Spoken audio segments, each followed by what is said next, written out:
Good morning. Welcome to the 9th annual ABCs of HOAs. I am so excited to have you all join us today. This is our second year in our webinar format so that we're COVID compliant. And thank you for coming along for those of you who've been with us for many years between our in-person and now our webinar formats. Today is all about you, our board members. So I want to first thank you for your volunteerism. Your communities would not be what they are without you. So I know sometimes it's a thankless job being a board member, but again, we all of the presenters today and I wish to thank you so much for all that you do day in and day out for your communities. And thank you for coming today, because we are here, all of us who have participated today, we're here to educate and empower you by giving you tools and information that you can take into your communities and apply them right away. So it takes the commitment from you to be here and obviously listen, and we appreciate that time that you've dedicated to yourselves, your communities, and of course, the entire HOA industry. So thank you again. Before we get started and before I welcome our speakers today, I'd like to first acknowledge all of our sponsors. We couldn't do this today without our sponsors. So please join me in thanking our sponsors today. First, I want to acknowledge our platinum sponsors. This is the group who has not only sponsored this event for multiple years, but they have dedicated to the highest level of sponsorship, allowing us the opportunity to put together this very amazing event for you. So first, let's acknowledge Saks Insurance, Roseman Law, Stirling, Association Reserves, Antis Roofing and Waterproofing, and yours truly, HOA organizers. Next, I'd like to acknowledge our gold sponsors. We have Alliance, Association Bank, Tinnelly Law, and Swedelson and Gottlieb. They will also be presenting as experts in our industry, so you will hear from not only our platinum sponsors, but our gold sponsors today. And finally, I'd like to thank our silver sponsors, which include Ferris Painting, Birding Weil, Trifecta Painting and Construction. While they won't be presenting today, you will hear a little bit more about their companies. Again, thank you so much for your time this morning, and I hope you enjoy all that we've prepared for you. Alan here with Trifecta Painting and Construction. With over 30 years of combined experience, we specialize in the HOA industry. Some of the services we offer include painting, carpentry, general waterproofing, SB 326 compliance, common area remodeling, flooring, and all larger HOA projects. We look forward to the opportunity of meeting with you to plan your next project today. I'd like to welcome Adrian Adams today to our ABCs of HOAs. Fun fact, Adrian has actually been a speaker at every single ABCs of HOA, so this is also his 9th ABCs of HOAs. I've also had the pleasure of working with Adrian for the entire duration of my career, and he is truly a wonderful resource, a fantastic attorney, and I want to thank him not only for supporting the ABCs of HOAs, but for doing all that he does for all of us. Adrian has an extensive background in the community association industry. He's one of the leading attorneys in California specializing in common interest developments. Adrian founded Stirling and quickly grew the firm into a preeminent boutique firm specializing in high-rise condominiums, stock cooperatives, business parks, lake associations, golfing communities, equestrian associations, and oceanfront communities, just to name a few. Seeing the need to educate board members and homeowners, Adrian created a free research website called davissterling.com, which quickly became the #1 resource for everything related to the laws affecting residential and mixed-use common interest developments in California. I know I sure use the Davis Stirling website, and I know a lot of our board members do as well. Again, please join me in welcoming Adrian Adams. It's an absolute pleasure and honor to have him here today. We have this breaking story coming into HOA news today that the Davis-Stirling Act, the landmark 1985 legislation governing condominiums and common interest developments up and down the state of California, has been rescinded. This law, which since its adoption has gone on to cover nearly 10 million people in 50,000 community associations across California, will no longer be in effect. This means that thousands of volunteer members of boards of directors in communities large and small will no longer be subject to its arcane restrictions. No longer will boards be required to give 10 days notice before calling errant homeowners to disciplinary hearings. No more will tabulated election results have to be posted in the common areas within 15 days of elections. And gone are the days when agendas will have to be posted no less than 96 hours in advance of open board meetings.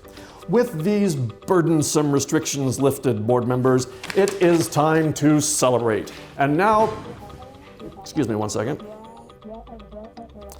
All right, I'm sorry, I'm being told by our producers that there is a slight error in our reporting and on this topic, and that the Davis-Stirling Act, governing associations across the state of California, has been amended rather than rescinded. HOA News regrets the error. Keep on posting those agendas.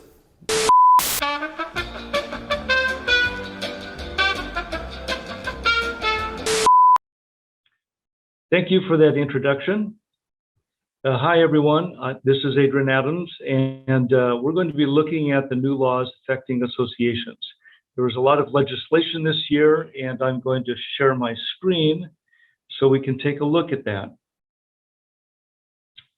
Okay, as you can see, we're going to be looking at a number of bills, and we'll start with the first one being emotional support of animals. This is actually a very good bill. As many associations have experienced, there's been a lot of abuse of the emotional support animal laws or requirements. So that basically if anybody wanted a second dog or a third dog, all they had to do was claim that it was for their emotional support. And what the legislature did was they recognized the abuse that was occurring. And so they passed this at AB 468, which made a number of changes, which were all good changes. First, the healthcare provider must be licensed and, importantly, have at least a 30-day relationship with the patient and give a complete clinical evaluation of the patient. What that does is it stops all of these internet mills where someone would go online and they would fill out a little form and claim to be that they needed emotional support, and you'd have a person on the other end who could be, for all we knew, a psychic that would look into the crystal ball and say, yes, you need emotional support animal, and give them a certificate, and the associations had to honor it.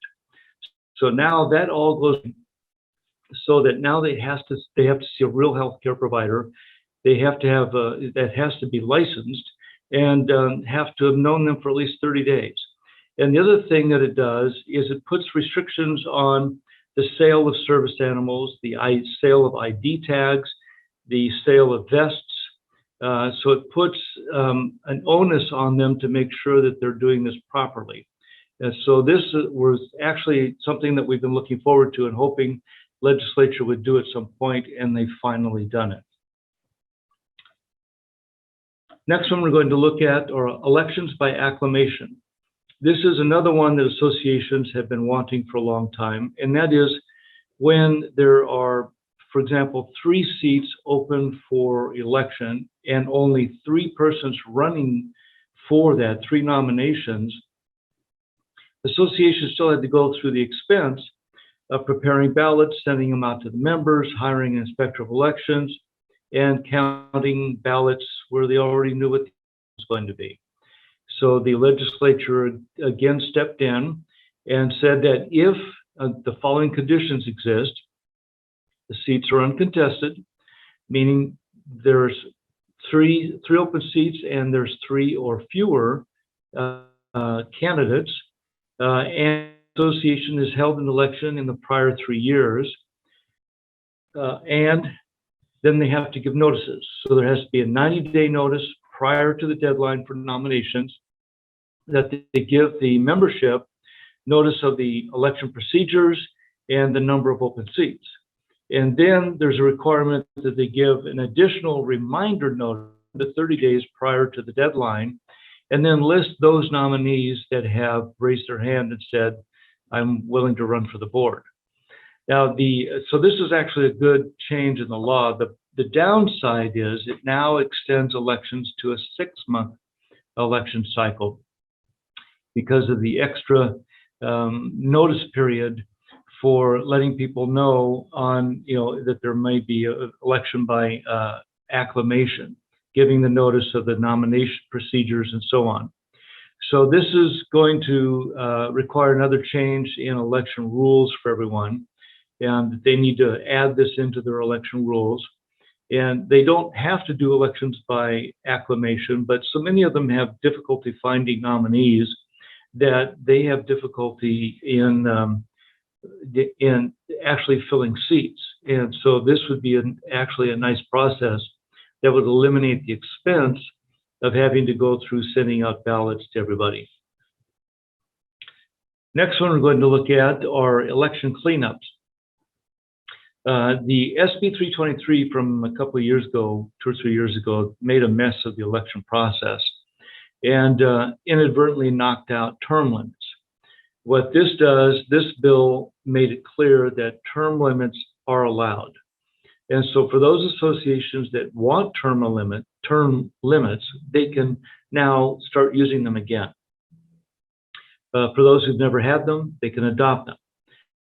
So you can actually put in where there's actually associations that don't have a problem finding nominees.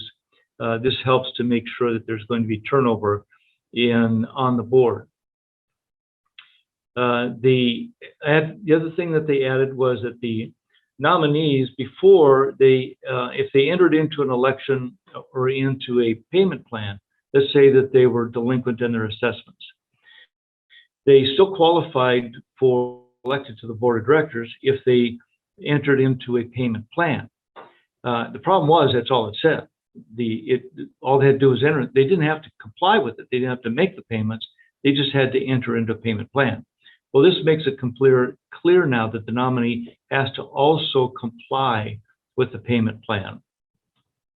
Next thing it did is it requires that when you put out the candidates list, so those who have nominated themselves or been nominated to run for the board, the candidate list now must include the address of the candidates, so their name and address.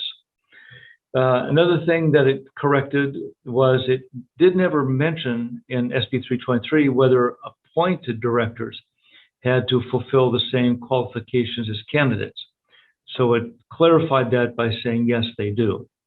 So if the board has a vacancy and they want to fill that vacancy, the candidate, the person that they appoint, must be an owner, and then if there are other requirements that are in the election rules, they must meet those in order to be appointed to the board. And then finally, it eliminates pre-ballot notice requirements for non-director elections. The next change that they made, another cleanup, was that SB 323 had also messed up how recall elections were handled. Because prior to this change, recalls had to be done within 35 to 90 days. Yet the election process for a new director took up to 120 days. And so that created a gap between a recall and the seating of new directors. And the problem is that you can't have a gap under the corporation's code. You have to have a board of directors. So what it did was it meant that the recalled directors stayed in place until new directors could be elected. Well, this cleanup now changes it. The waiting period or the period for which the recall occurs between 35 and 90 days is now extended from 35 to 150 days, so that it overlaps with the election of new directors, so that both can be done simultaneously now with this new election cleanup. Next one is AB 611, which is called Safe at Home. What this does is it requires, upon request of an owner, the associations must use the address designated by the Secretary of State as the person's address for the membership list and for HOA communications.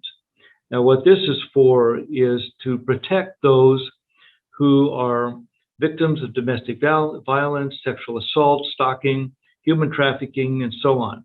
The Secretary of State becomes the agent of service process and keeps and also designates the address that would be used for communicating with this person so that they can be safe.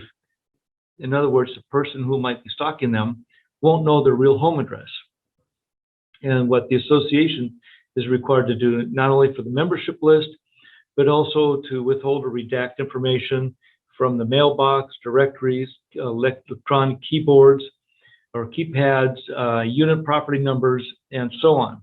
So in other words, to protect that individual so that whoever that they are trying to keep safe from cannot find them. The next one is a change or a correction, an update to the financial security requirements of the Davis-Stirling Act. And this is AB 1101. And what it does is it changes the threshold.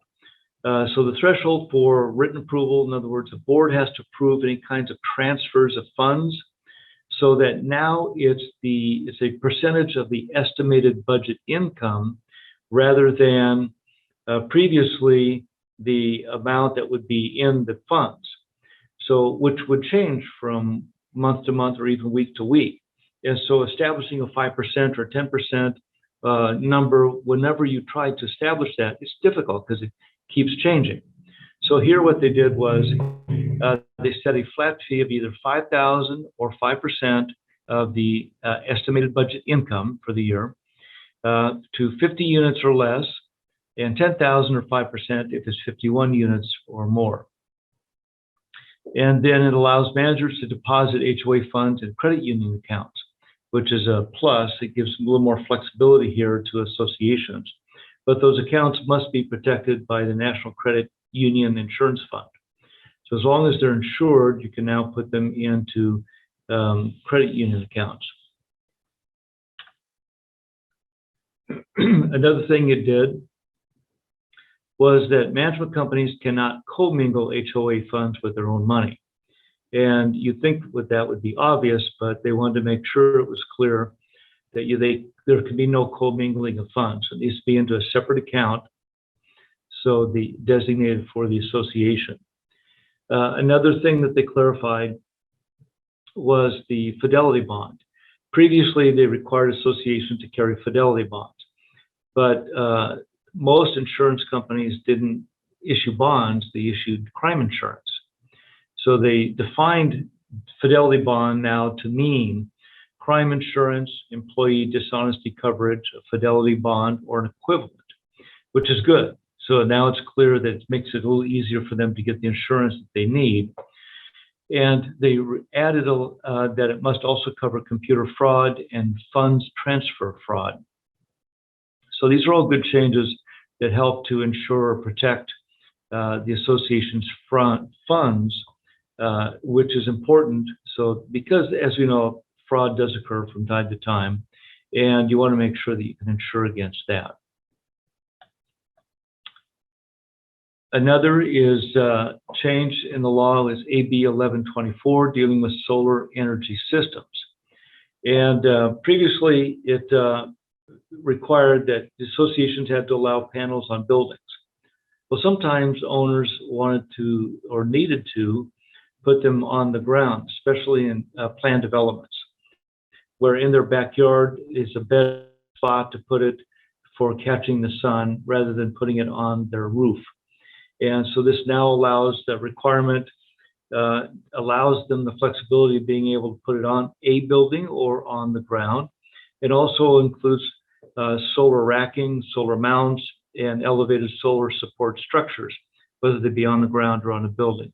So those are now, again, the idea is to make it easier for owners to install solar energy systems.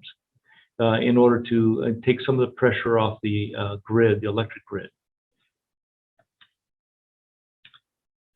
Another change is AB 1466, discriminatory requirements. And as most of you know, the associations are required to put a cover page on their CCNRs, which states that, if the document contains any restriction based on race, color, religion, and so on, that it's unenforceable.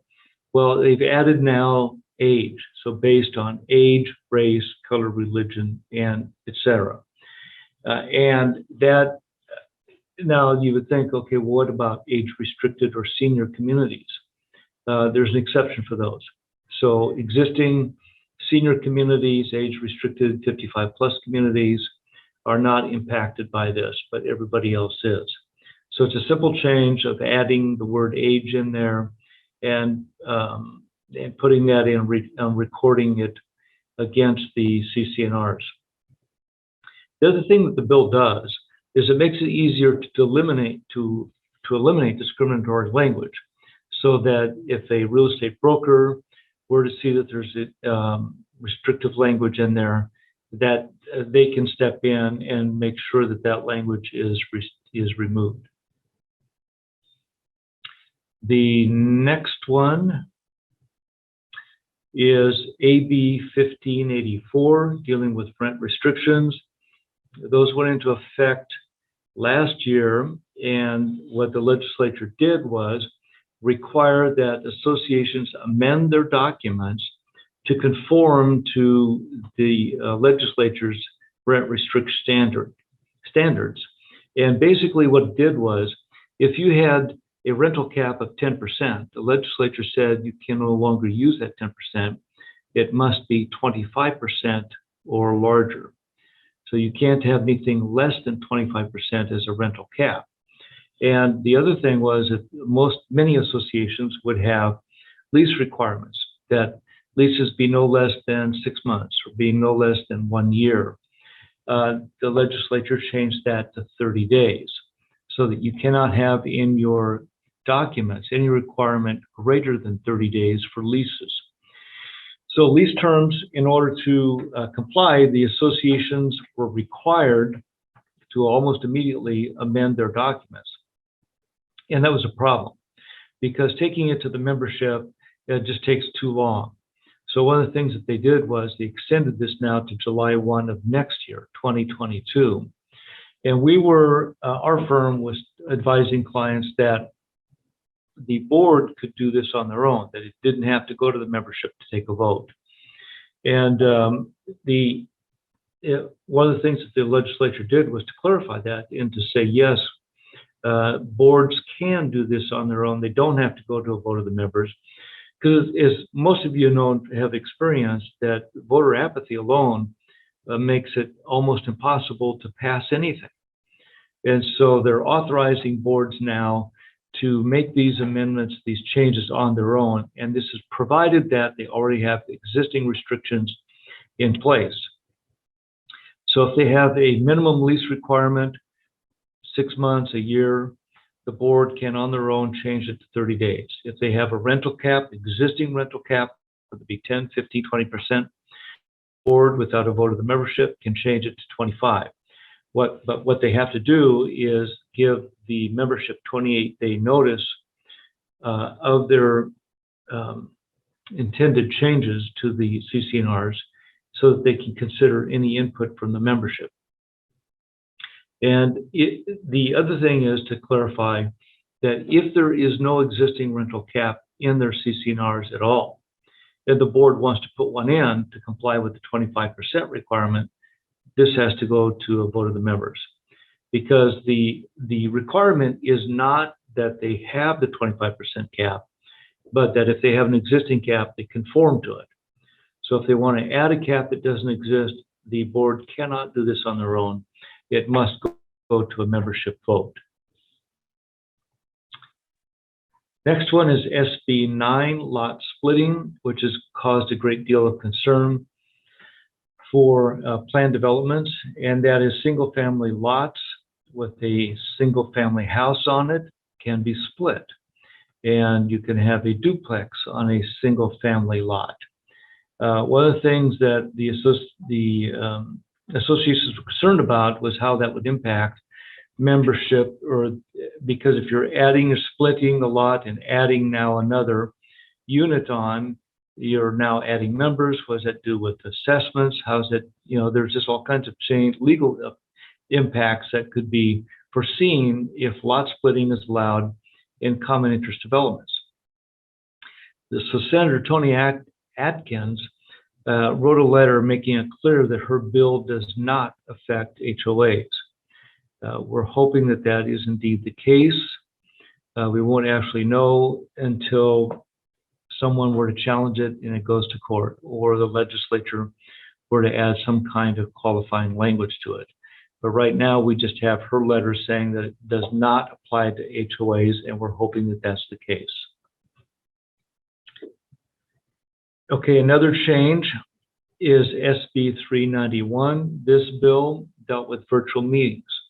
The pandemic forced, and under emergency orders from the state, it stopped all meetings, and so people couldn't get together and meet.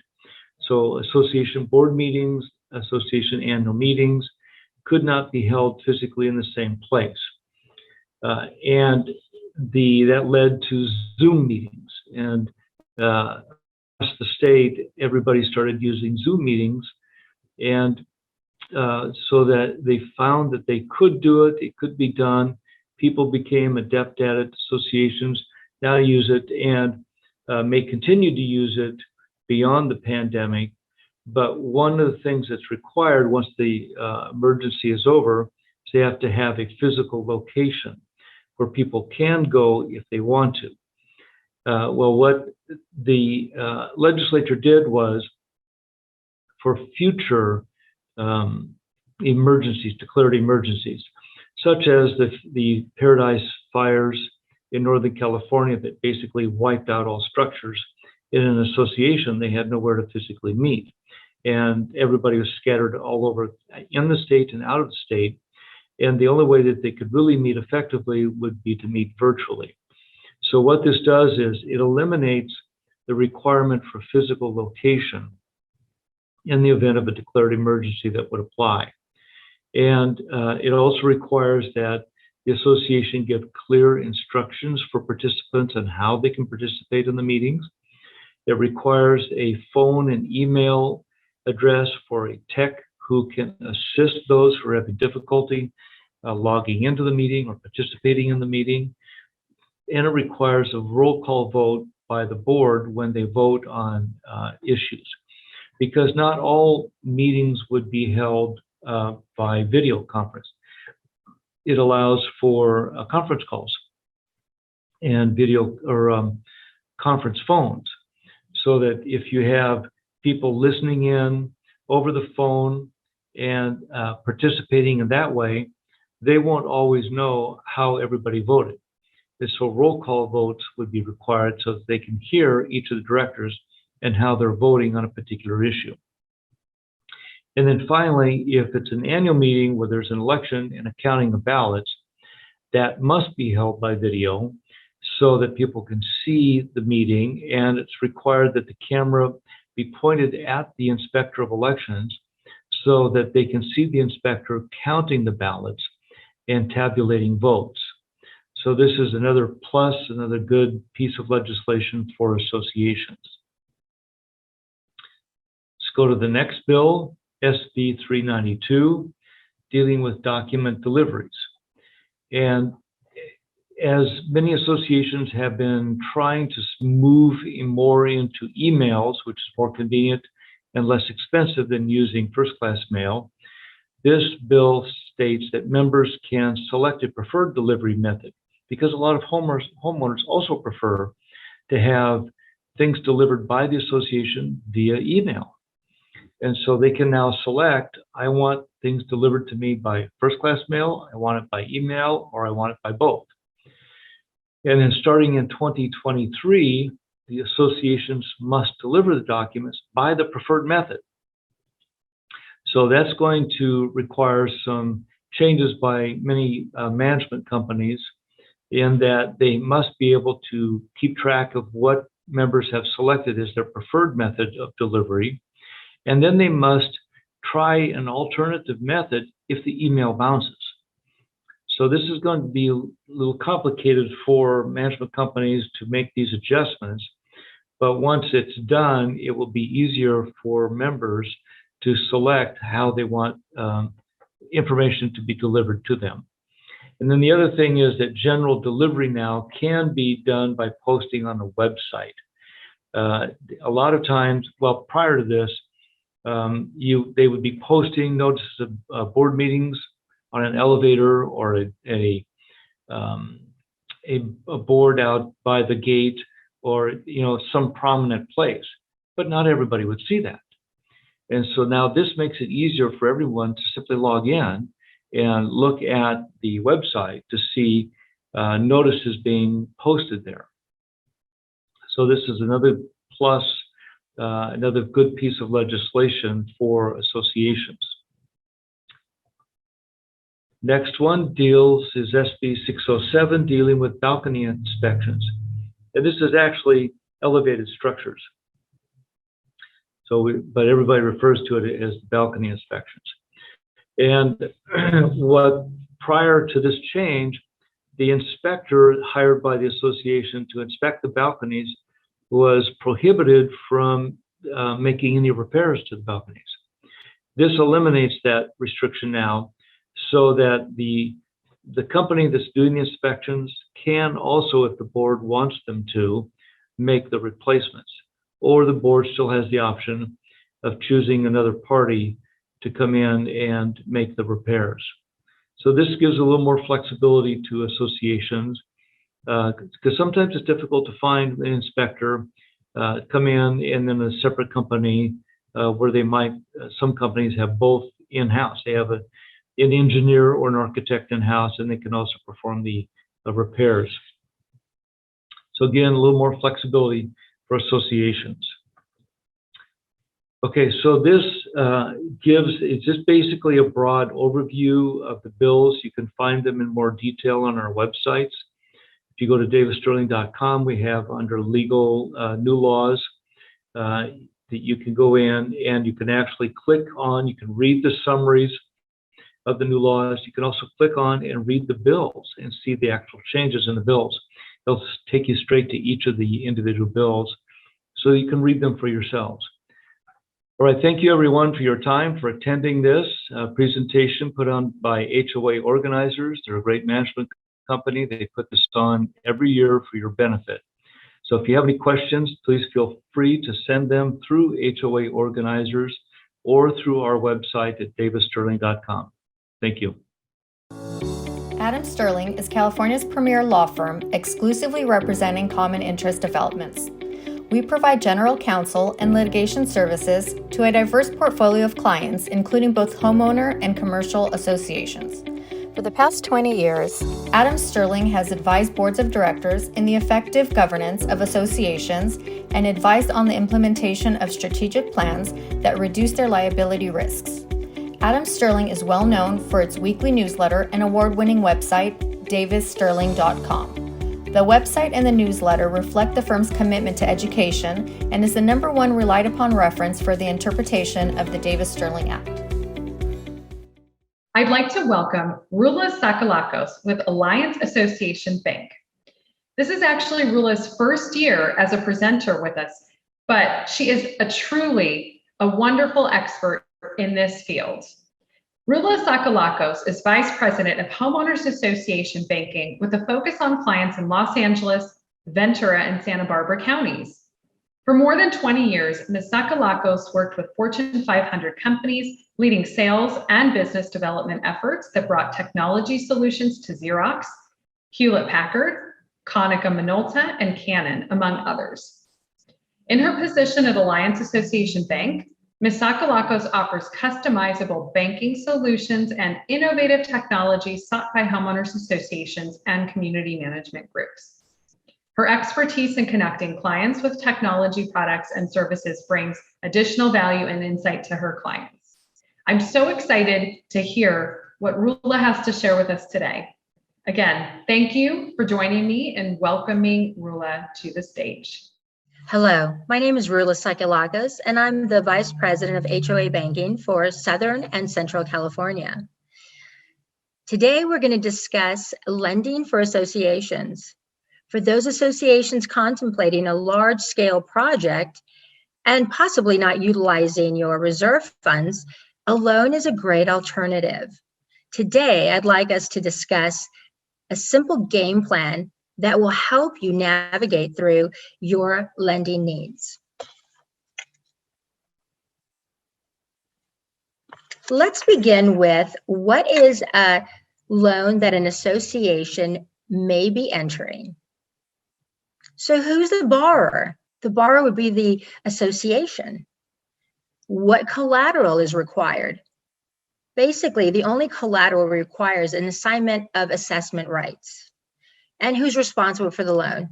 That would again be the association. The association would be responsible for the monthly payment. And we do not require any personal guarantor. The loan viability.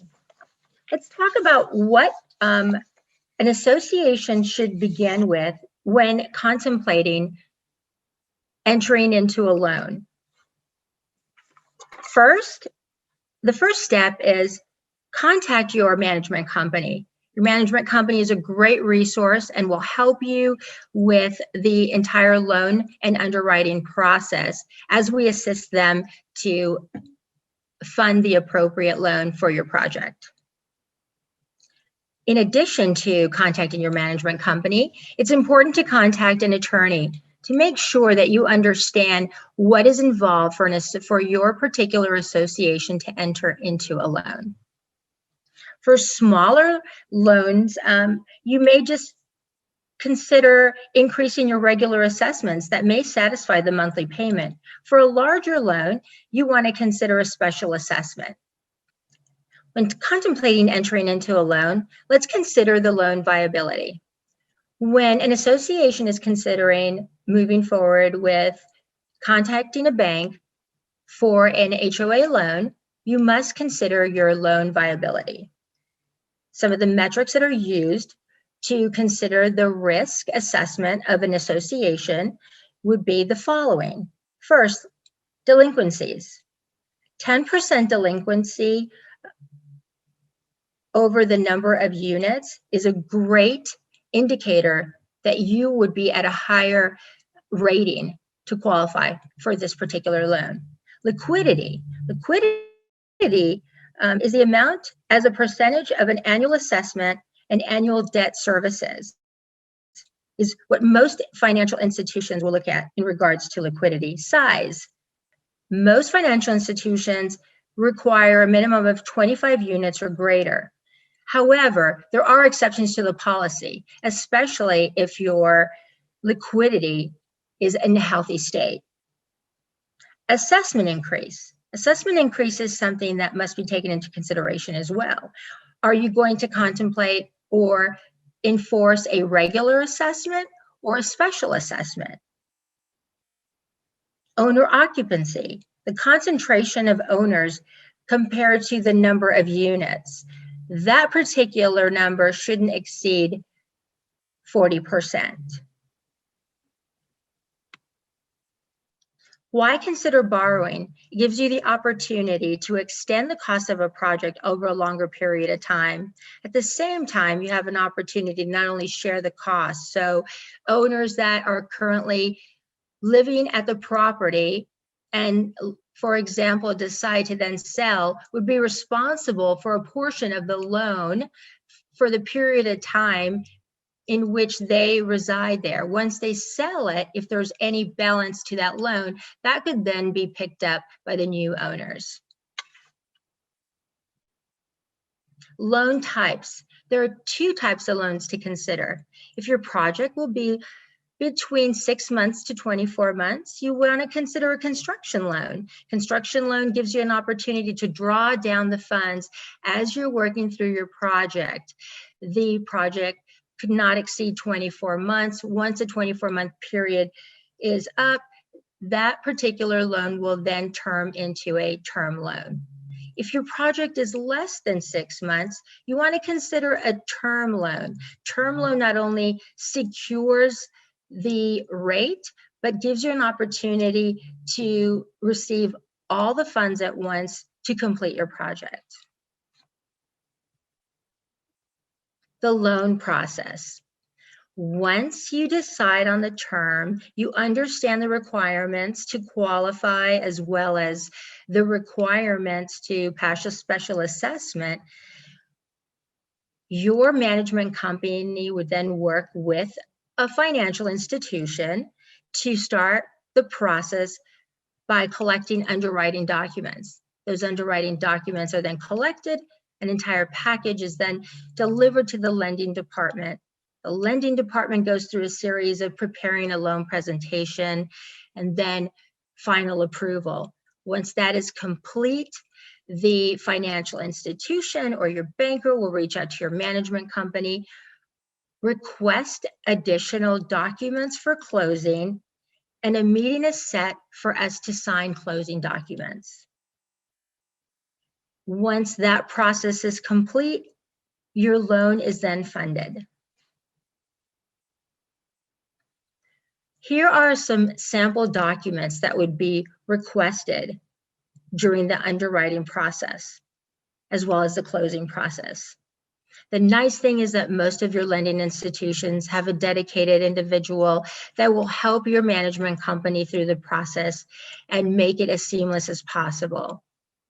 Lending is a great opportunity to complete your projects and something that community associations should consider. Thank you so much for your time. Again, my name is Roula Sakellakos with Alliance Association Bank. Any questions you have, please reach out to your management company and we will work together to meet your needs. It's an absolute honor to welcome Stephen Roseman next. Stephen Roseman is not just somebody that I have come to know in the HOA world, but he has become a friend. Stephen Roseman is the founder and managing partner in the law firm of Roseman Law, a full-service real estate firm specializing in representing homeowners associations as general counsel, collection of assessments, and SB 800 compliance. For over 25 years, Mr. Roseman has represented homeowners associations and their boards handling their day-to-day legal matters. He's a well-seasoned lawyer, and since 2015, he has been named a super lawyer every single year, which is a rating for outstanding lawyers by their peers for professional achievement. Did you know that only 5% or less than 5% of attorneys actually are recognized for that achievement? Mr. Roseman is actively involved in numerous organizations. He is a member of the California and Nevada State Bar and is active in CACM and CAI. Mr. Roseman serves on the faculty of CACM and lectures extensively all over California, teaching CACM's CCAM Manager Certification, which includes the Large-Scale Management Certification and High-Rise Management Certification. Mr. Roseman is on the board and the past president for the CAI Channel Islands chapter. In addition, he serves on the Mediation Steering Committee for CAI Los Angeles. He is also actively involved in legislation action at a state level, addressing issues that directly impact common interest developments. He is involved in the Legislative Action Committee for CAI and as a delegate for CAI's California Legislative Action Committee, otherwise known as CLAC. I am so excited and I can't wait to hear all about special assessments. Thank you, Steve, and welcome to the stage. Thank you so much for the wonderful introduction. My name is Steve Roseman. I'm the managing partner of Roseman Law. I have the pleasure of spending 15 minutes with you to teach you about a topic that is extremely relevant and important, and especially in today's climate. This is the issue regarding emergency assessments. This issue has come up many times. It was an extremely relevant issue when we were dealing with the Great Recession, which I'll explain in a few minutes, as well as now with the issues that transpired in Florida, as well as a number of other issues with new legislation that's coming into effect, specifically SB 326. So let me explain the basic concepts first to you with regard to emergency assessments.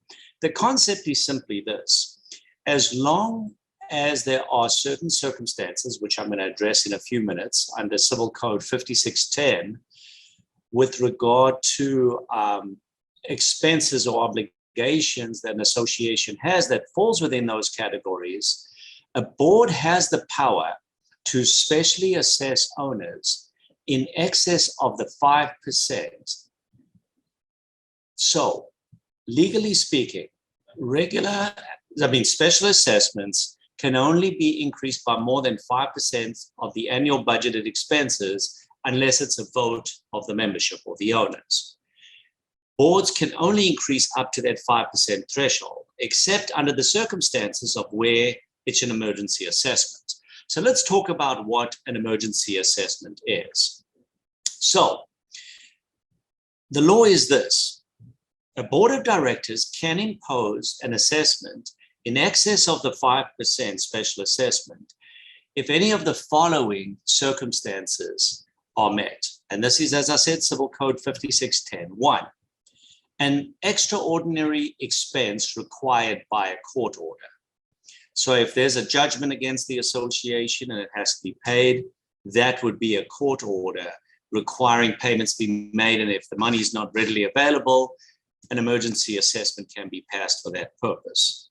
The second example, an extraordinary expense necessary to repair or maintain the common interest development in any part of it for which the association is responsible, where there's a threat to personal safety on the property. When that's discovered, you can pass an extraordinary expense in the form of an emergency special assessment to address that. But the crucial language there is if there's a threat to personal safety on the property. And I'm going to give you a few examples in a few minutes to address these points. The third example is, or should I say the third provision in order to be able to specially assess in an emergency way, an extraordinary expense necessary to repair or maintain the common interest development or any part thereof, which the association is responsible for, that could not have been reasonably foreseen by the board when the board was preparing its annual budget under Civil Code Section 5300. However, prior to the imposition or collection of the assessment under this law that I've just referenced, the board needs to pass a resolution that gives written findings as to the necessity for that extraordinary expense and why that expense could not have been reasonably foreseen in the budgeting process, and the resolution must be distributed to the members with the notice of assessment. So let's talk a little bit about that, and let me give you some examples so I think you'll have a much better understanding or idea what I'm referring to. The first one, as I've said, a court order. There have been a number of situations, but particular one where there's a case on point where an association got a judgment against them north of $1 million. The association tried to file bankruptcy to avoid the judgment, and the judge said, wait, the association has the power and authority to render a special assessment, even an emergency special assessment, to pay the court order if they don't have sufficient funds. Therefore, they can appoint somebody to step into the shoes of the board, pass the emergency assessment, and then pay off any judgment that was rendered or court order in that situation. If there's a threat to personal safety on the property that requires immediate action, and that'll tie in to situations, and here's a good example. We have a community that has got significant years of deferred maintenance, failure to maintain the stair rises, failure to maintain the decks, and over the years, there's been significant failure in the wood members, whether it's dry rot, whether it's termites, or just water infiltration that has caused excessive damage.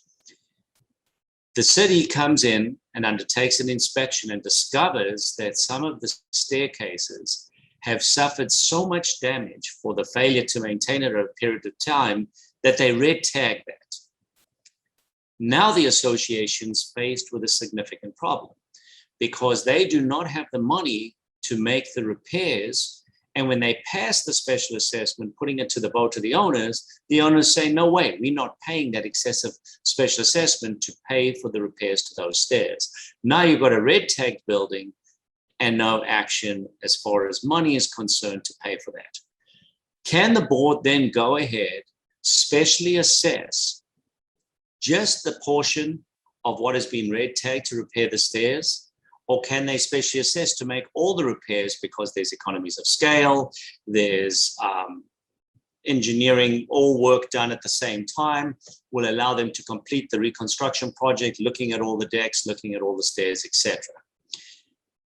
Well, it can be argued that the red tag, because of the impact on the staircases, has resulted in the danger or concern with regard to the personal safety on the property. Because if they walked on those staircases and they failed, then absolutely that is a concern to the personal safety. And therefore a special assessment in the form of an emergency assessment could be passed to be able to address that problem.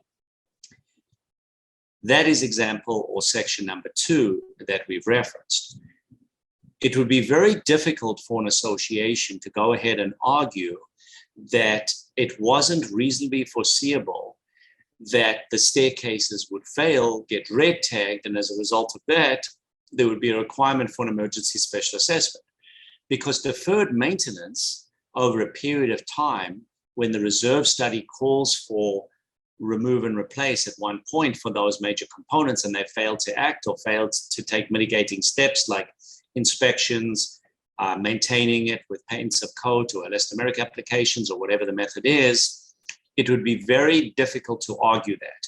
So the personal safety element under that section we could argue, but not the reasonably foreseeable situation.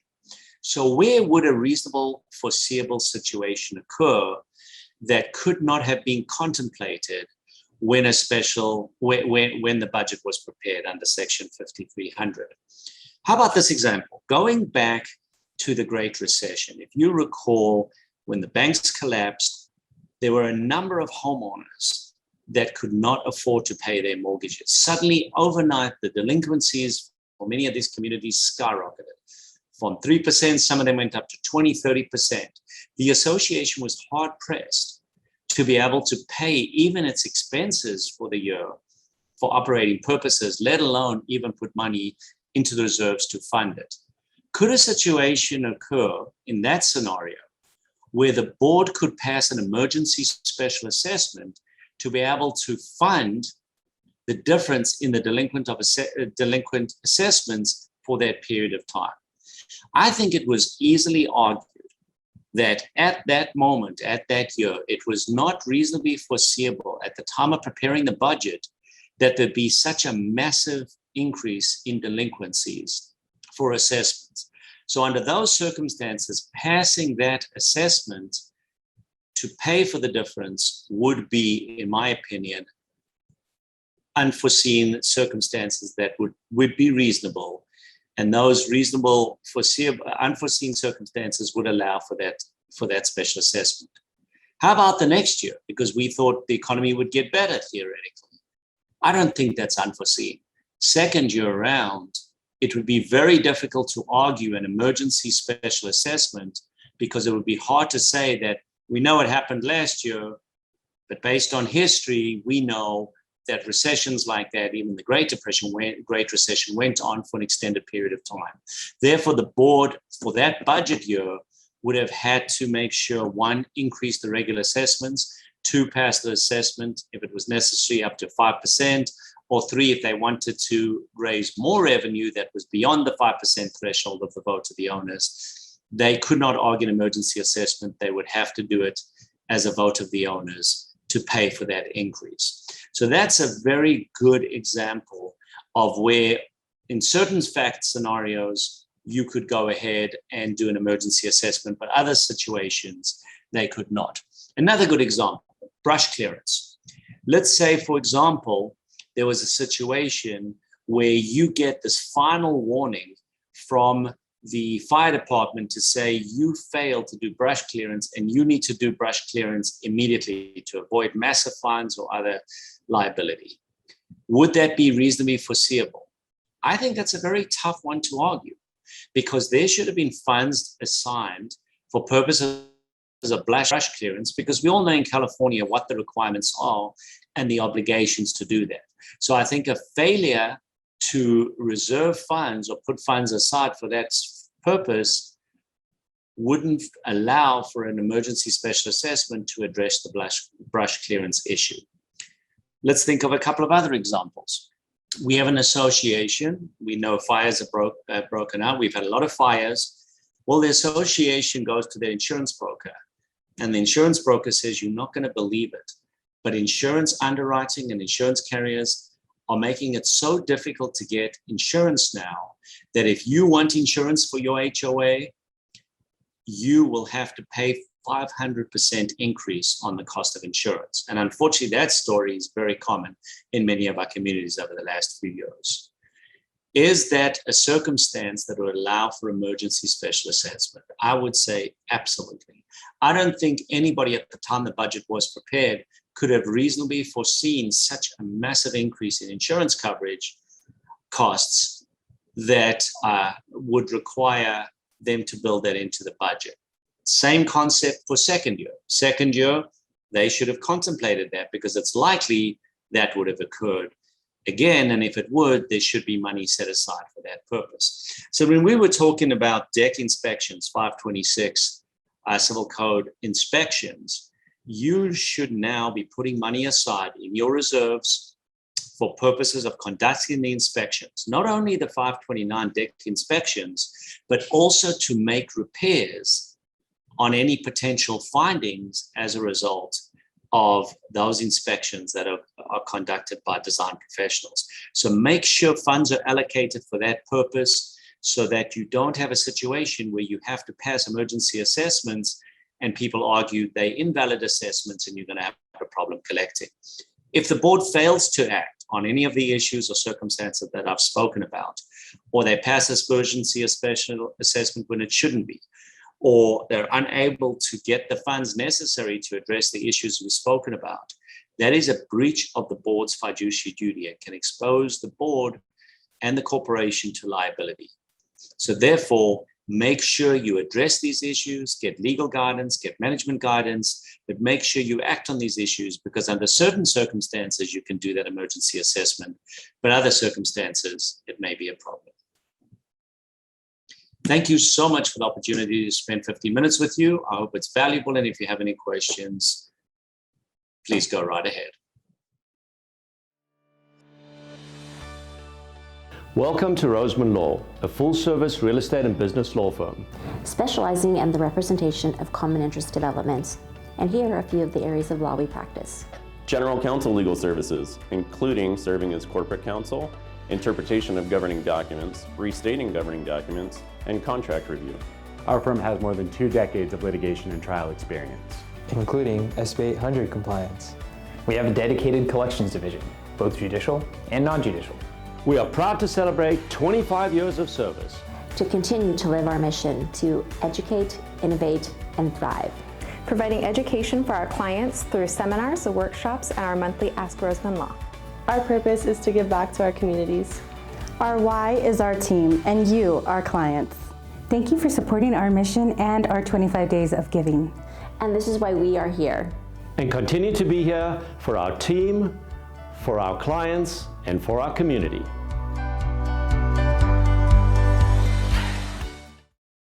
Your home is a big investment and responsibility. If you live in a condominium or homeowners association, you have a partner in that investment. Because what your association does can influence the value of your home and your quality of life. Is your board knowledgeable?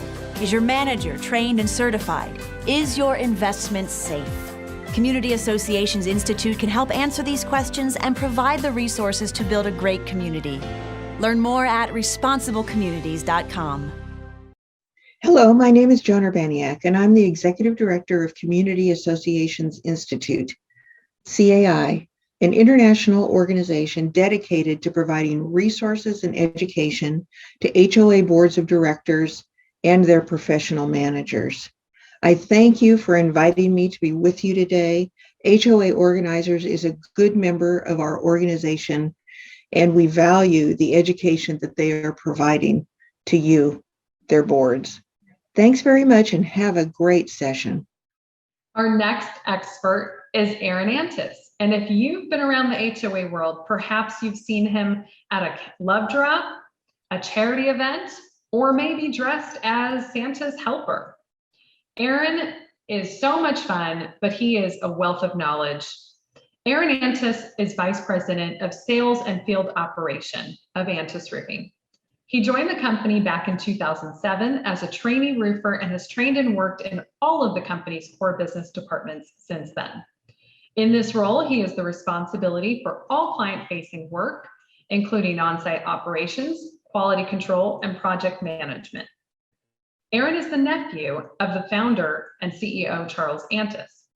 Well poised to lead Antis Roofing in his leadership role, Aaron possesses deep knowledge about roofing and the homeowners association industry, as well as a keen ability to be an expert partner to boards of directors and community managers addressing the maintenance, repair, replacement decisions on one of the biggest assets in the community, which is their roofs.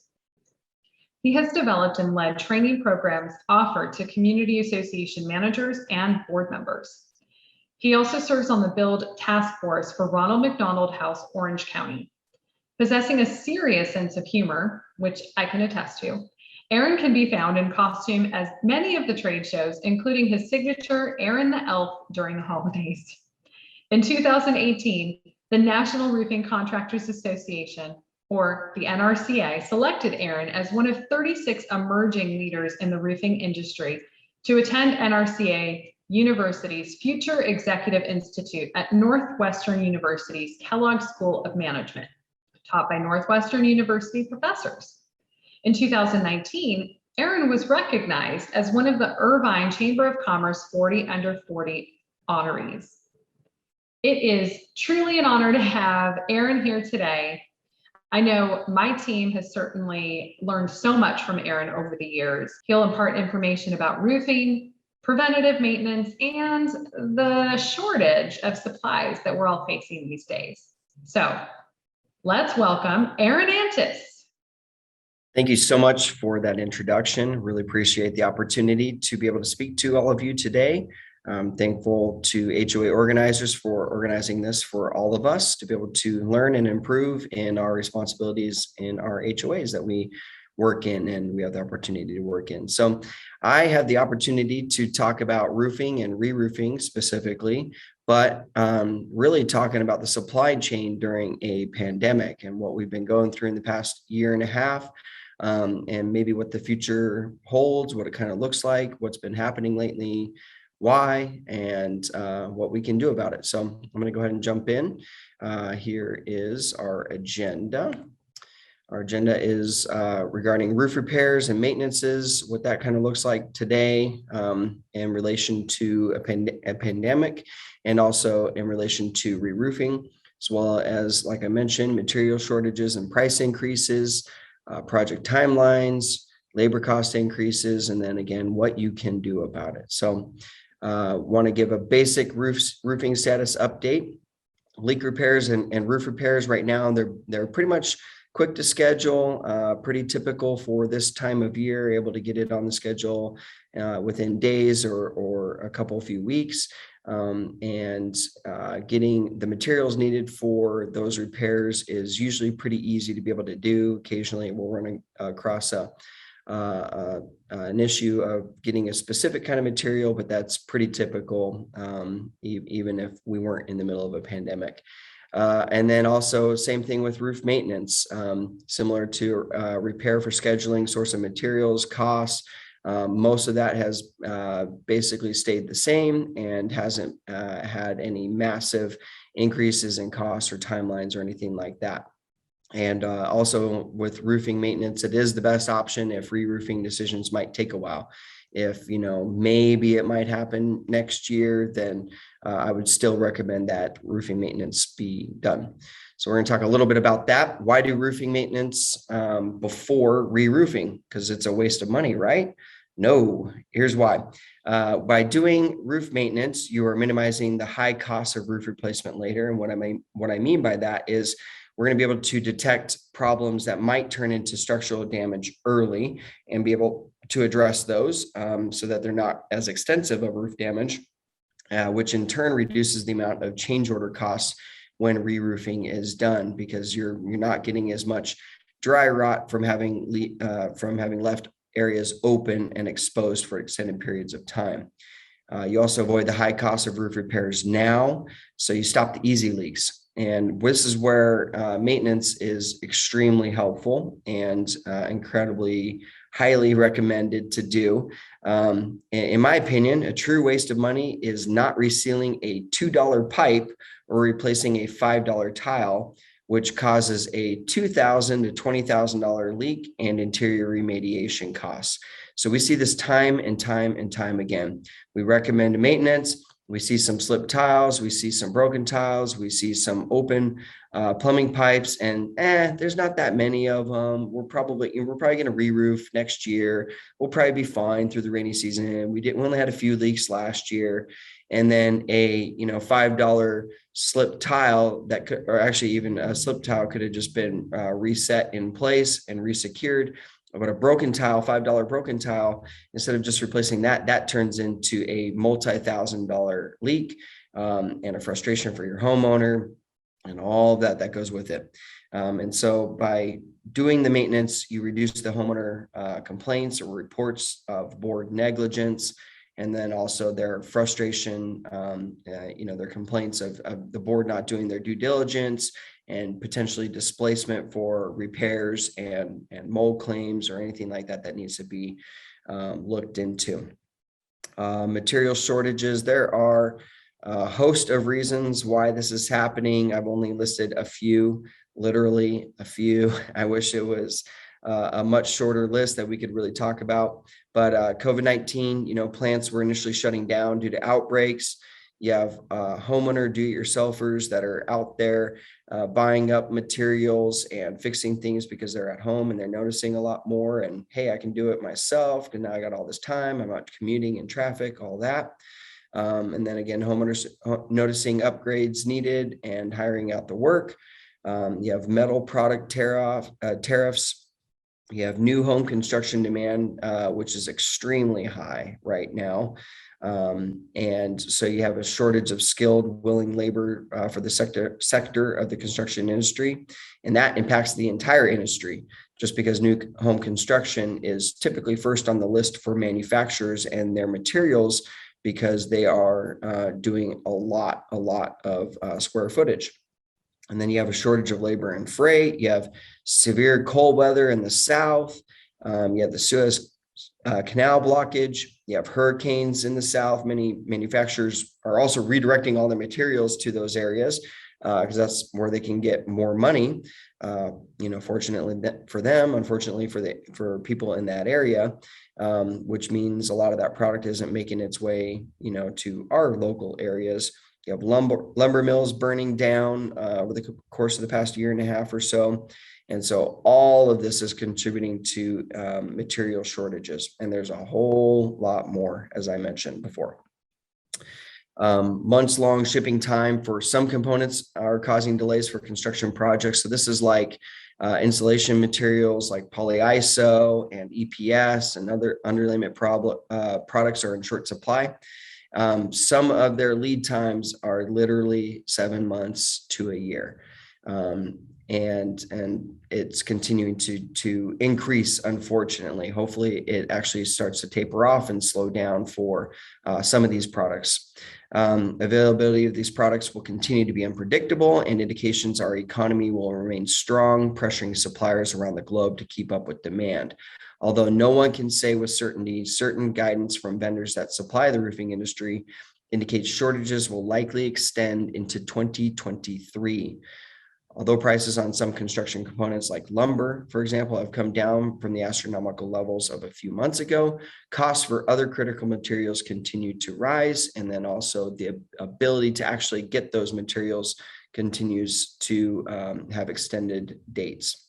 So here's just a few letters that we've received just as examples, not calling these manufacturers out in any way, shape, or form. But you can see on that first paragraph here from Eagle Tile, a prominent, or Eagle Roofing Products, a prominent tile manufacturer. They said Eagle Roofing Products will be implementing price increases of at least 10 to 12% on all field tiles, trim tiles, and wooden pallets on all shipments on or after September 6, 2021. So that was notified to us as vendors about a month and a half before that was happening, and then leaked out to other people that were suppliers sooner than that. You can see the June 1st date there. Carlisle's another big manufacturer. Here's their increase letter. You can see on the left the type of products that they're having increases on, and the kinds of increases that they're sending out.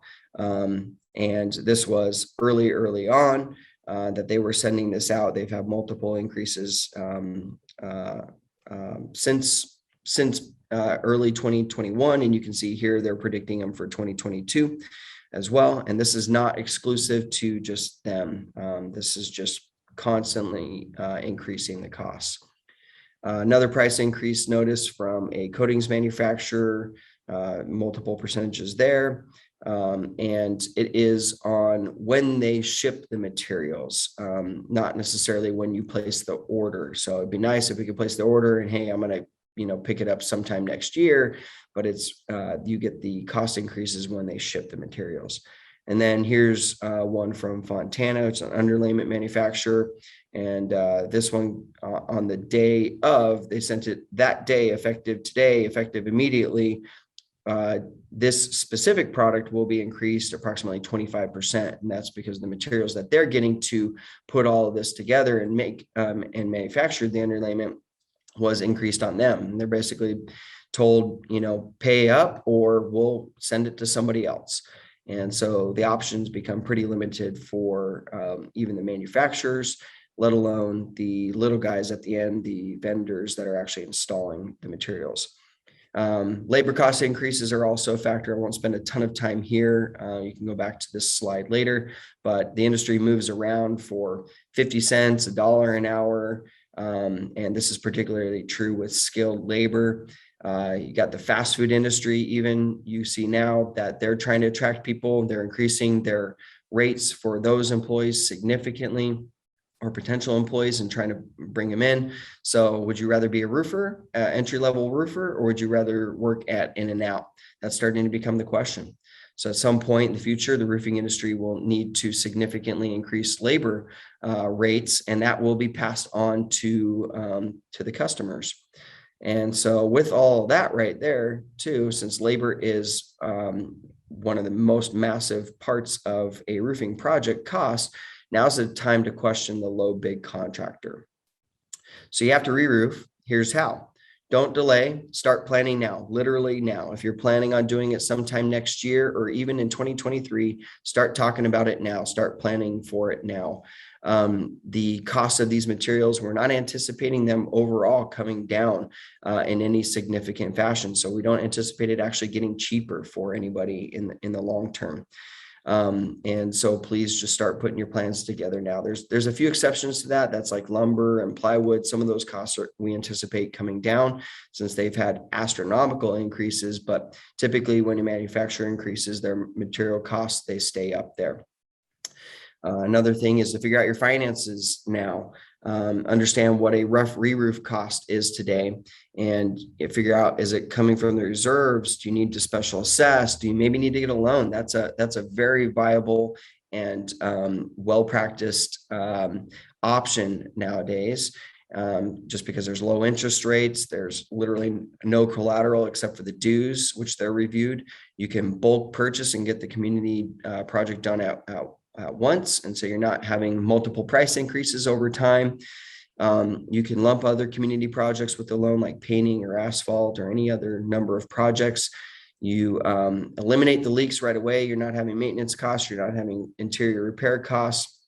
And then start looking into, does the membership need to vote on a special assessment or a loan? What does that look like? What's the process? How can we put that together? Meet with a trusted HOA roofer and decide on material types, material colors, verify the colors are actually going to be able to be produced for you, just because there are some limitations on colors being produced right now. Do you want or need a construction manager? When do you want to start? Do you have all the funding needed to complete the project? And then also making sure to build in contingencies, and a lot of contingencies for change order costs. And maybe there's more material cost increases that just have to get passed on, because our quotes that we're getting are only, good for 15 days, maybe 30 days, or from when you buy it, that's what the price is that they're going to give to you. So we're going to need to pass that on as a vendor. And do you have any wiggle room in all of that, just in case? Like I mentioned, plan for some extra, because you never know what's going to show up in this crazy world we're in right now. And also just make sure that you make plans for how you're going to not let your progress against the deadline stall out, just because what I typically see is, oh yeah, we're going to re-roof in summer of 2021. Or summer 2022, and that turns into summer 2023 inevitably. And so making sure that you have plans to meet and do all that you need to move it forward. And then, there's many other items that are going to come up in the discussion. So that's why you have to start early and be willing to spend the time early on if you want to get it done in a timely manner. And then if this is at all daunting, please feel free to call me. Happy to coach you through this. I would love a shot at the project, but also happy to help people avoid some of the pitfalls that I see, especially in choosing a cheaper vendor with all of this. There's some definite concerns with that. So why Antis? We have top of the line roofing systems. That's the ones we work with. We have unmatched bulletproof specifications, superior customer service. We have 4 to 6 times the office staff of any roofing competitor in the HOA space. Oof, I can't talk. And we have exceptional photo documentation. We photograph practically everything we do, 24-hour emergency response, serviced only HOAs for 32 years. So we know how to deal with all the nuances of HOAs. And safety and fall protection is a high priority. It's the easiest way to shave about 15% off of your proposals that you receive. And so, and going back to the making sure to verify the low bid. But thankful for this opportunity to present to you, and obviously no questions at this point. So thank you so much for the opportunity, HOA organizers. At the worst time it can happen, a damaged roof can wreak havoc on your life. That's why when you work with Antis Roofing, you can be sure you'll have a reliable and professional team by your side. We've been committed to keeping HOA families safe and dry for over 30 years. Be good with Antis. Insist on Antis for all your homeowners association roofing needs. Be sure, be safe, be good with Antis. Contact us for a free roof inspection for your homeowners association today. And next is Demetrios Xanthos, who is the CEO and founder of Saks Insurance. Also, just like Adrian Adams, Demetrios has been a speaker at every single ABCs of HOAs, and I want to thank him very much for his continued support, not only as a sponsor for 9 years, but also as a speaker and educator, not just here, but in our industry. Demetrios comes from solid stock, the descendant of Greek immigrants who brought with them to this country a highly developed work ethic and a belief in education that remain the drivers behind the success that Saks and its clients enjoy to this day. Before opening Saks, Demetrios got his legs and made his mark in the corporate world, selling insurance to Fortune 500 companies, including some of the largest contracts ever advanced. In keeping with the beliefs of his forebears, Demetrios put his stock in education, making education the basis of the Saks Insurance Agency offering. I'm starting to see a theme here. Many of the successful experts in our industry really focus on education, and that's what they're passionate about. And those are the people who are here today, especially Demetrios. He makes it possible for people to be aware of possibilities in a thorough, coherent way. And that became the formula for progress at Saks, which continues to expand. Demetrios is a highly regarded insurance industry educator invited to give seminars throughout the country. And Demetrios represents communities not just in California, but in a multitude of states across the United States. Welcome, Demetrios, and thank you again for your continued support of the ABCs of HOAs and for your hard work and dedication in educating board members. Neda, thank you for that wonderful introduction. My name is Demetrios Xanthos, and I am the principal of Saks Insurance Agency. We are an independent agency entering our 20th year of business. I'm very fortunate to have worked in the Southern California marketplace for all 20 years. Our greatest expansion has occurred over the last few years in that we've entered into new markets, new HOA expanding markets, the most recent being Boise, Idaho. Now, what I shared with HOA organizers in Neda is I was going to talk to you today about four different topics that have to do with the overall marketplace, the reinsurance marketplace, valuations of your buildings and or your single family communities, and that how those three subsets will most likely tie into your budgetary needs for the next calendar year. Now, for those of you who have been attending Neda's seminar for the last several years, you might recall that when we were in person in 2019, and I had the ability to visit with you for about 10 to 15 minutes in person on stage, I shared with you that pricing was going to become one of the biggest concerns as board members that you would need to begin to follow.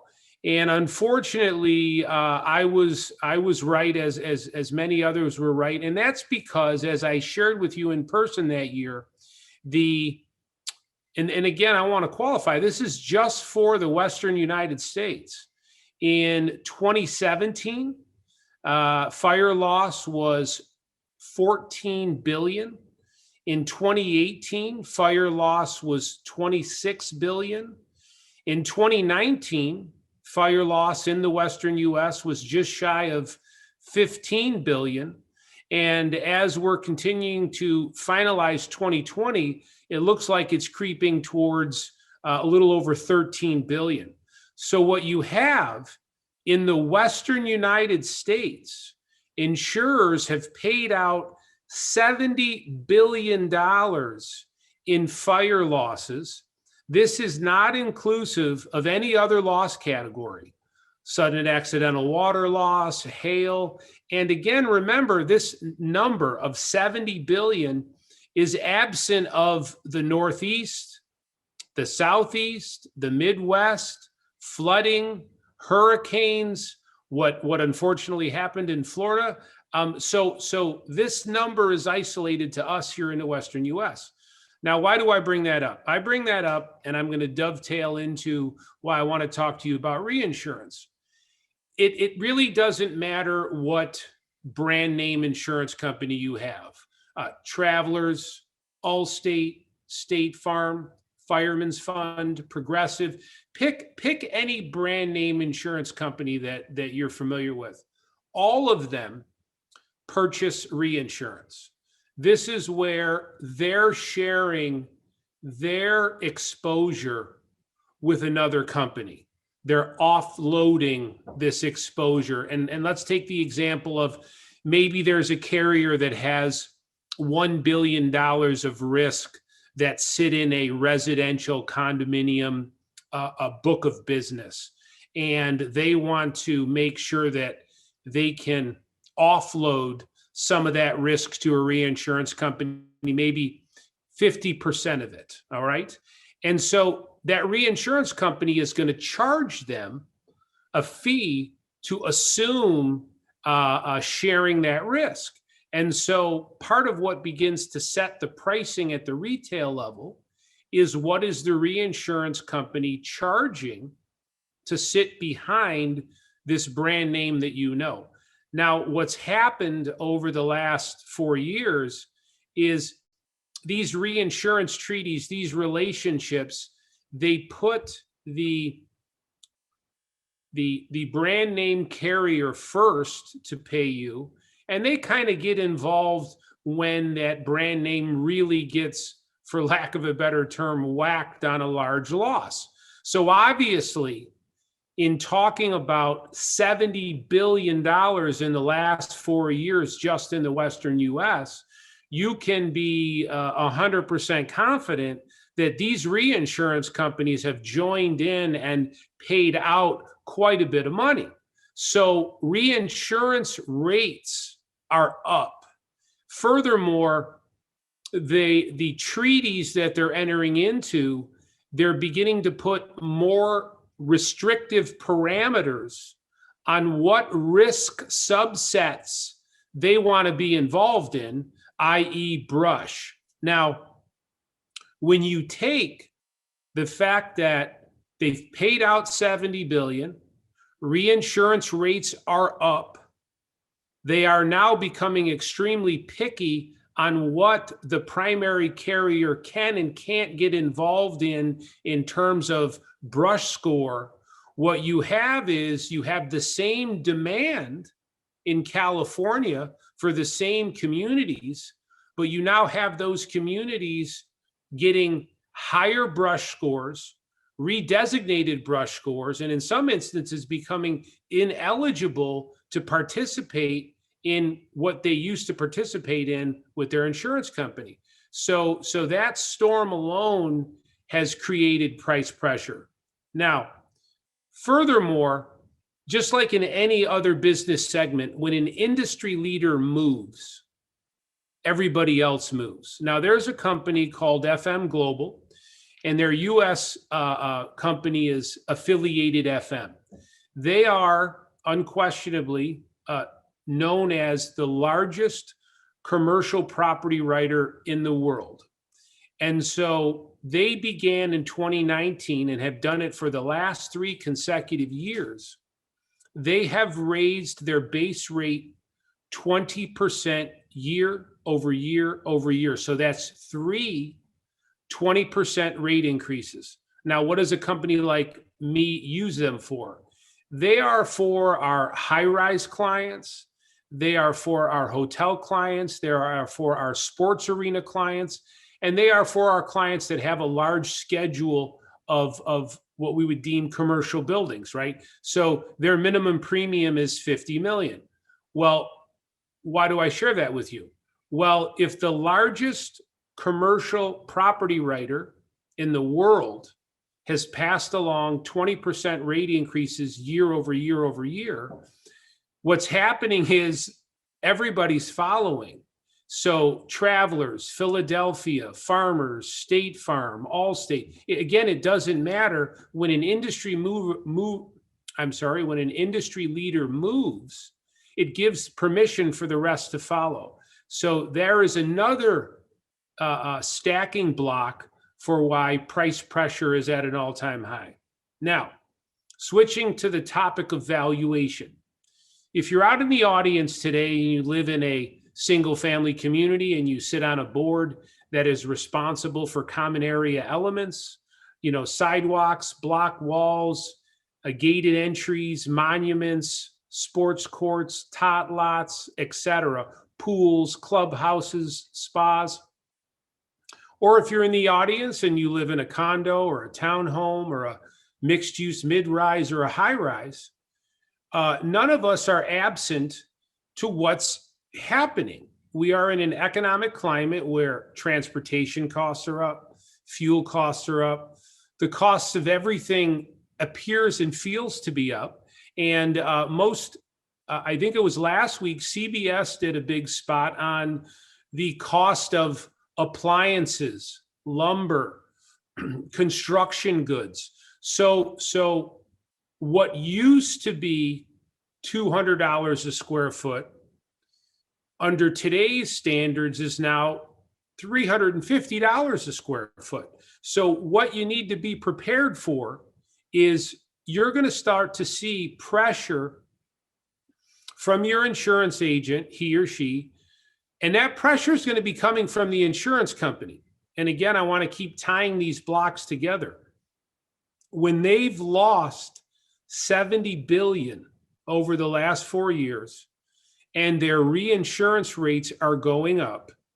And if you are, let's say, a community, whether it's a single family community or a condo, let's just use the base of you need $10 million of coverage.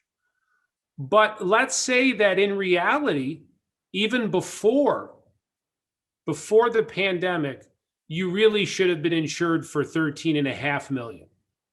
You've had the luxury of paying on a $10 million premium when you really should have been paying on a $13.5 million premium. So the only one that got shortchanged, if you will, is the insurance company didn't collect as much premium as they might have if they really wanted to zero in on what is your value. Are you properly valued? Well, I can tell you, they are extremely motivated to make sure that they are collecting the proper premium for the proper valuation. Over the last year, we have had within our own agency a lot of pressure from our carriers to validate why it is that we have set the valuation, and furthermore, support that valuation with a revised replacement cost report. Now, in many instances, we have, for those of you who have been to these seminars, we've talked about properly valuating from day one. So we haven't seen anything out of the ordinary, but what is changing is even if we had properly valued you in 2019, with inflationary costs, with the supply chain shortages, with the construction component shortages, these insurance companies know that for them to rebuild your community or components of your community, those costs are up. And so you are going to see almost a 1-2 punch, if I could use that, which is they're not only seeking more premium, they're seeking a higher value because they know the cost to either rebuild those common area elements in a single family community and or your condo setting has gone up. So it's going to feel like what is happening because I'm getting price pressure. I'm being told I need to be insured for a higher value, which clearly is going to be a multiplier to what I'm paying. Now,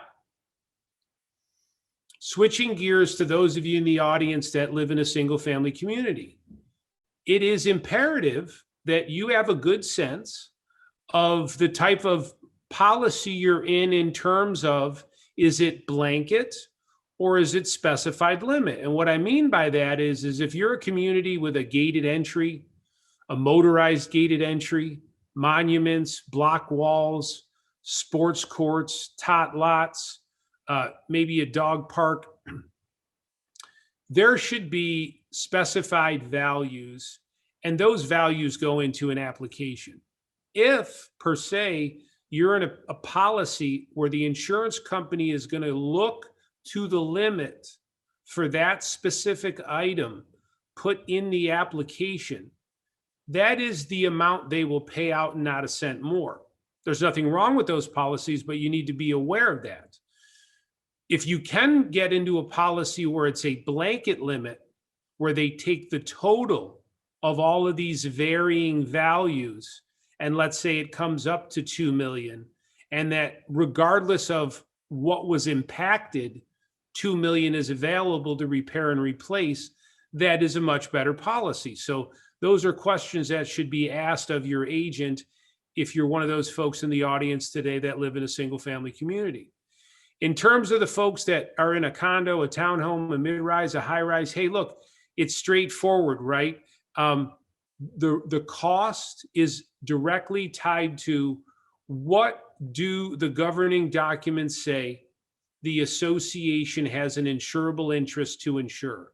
Are you in a community that is bare walls? Are you in a community where the HOA has potentially the first party responsibility for the interior of your unit up to excluding unfinished unfinished wall coverings and floor coverings, or beyond that? So it's very important to know what does the association have exposure to? And therefore, that's going to relate to how the total valuation for your coverage comes out at. Okay. So again, be prepared to have dialogue with your agent of choice on, and that it probably will emanate from the agent that they need to justify the values they have for your community. Okay, so, we've talked about the overall marketplace, not too rosy. We've talked about reinsurance and why that is a critical building block into your pricing. We've talked about valuation, and obviously the higher value you take, the more money you're going to pay.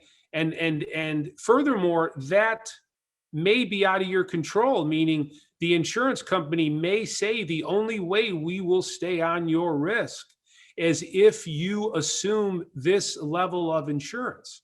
And now, obviously, given the marketplace, one of the things that I want to share is we've actually, not me personally, the entire network of agents in Southern California, we've lost two insurance companies this year. One of them was a company called HDI. They have ceased no longer to exist because they lost their reinsurance company. So as these policies came up for renewal, they provided no renewal offer. And myself and other like agents, we were forced to go find an alternative. And that company just went away because they literally lost their reinsurance company. So on top of that, it's not that you have an expanding market of options for us. We actually have a shrinking market.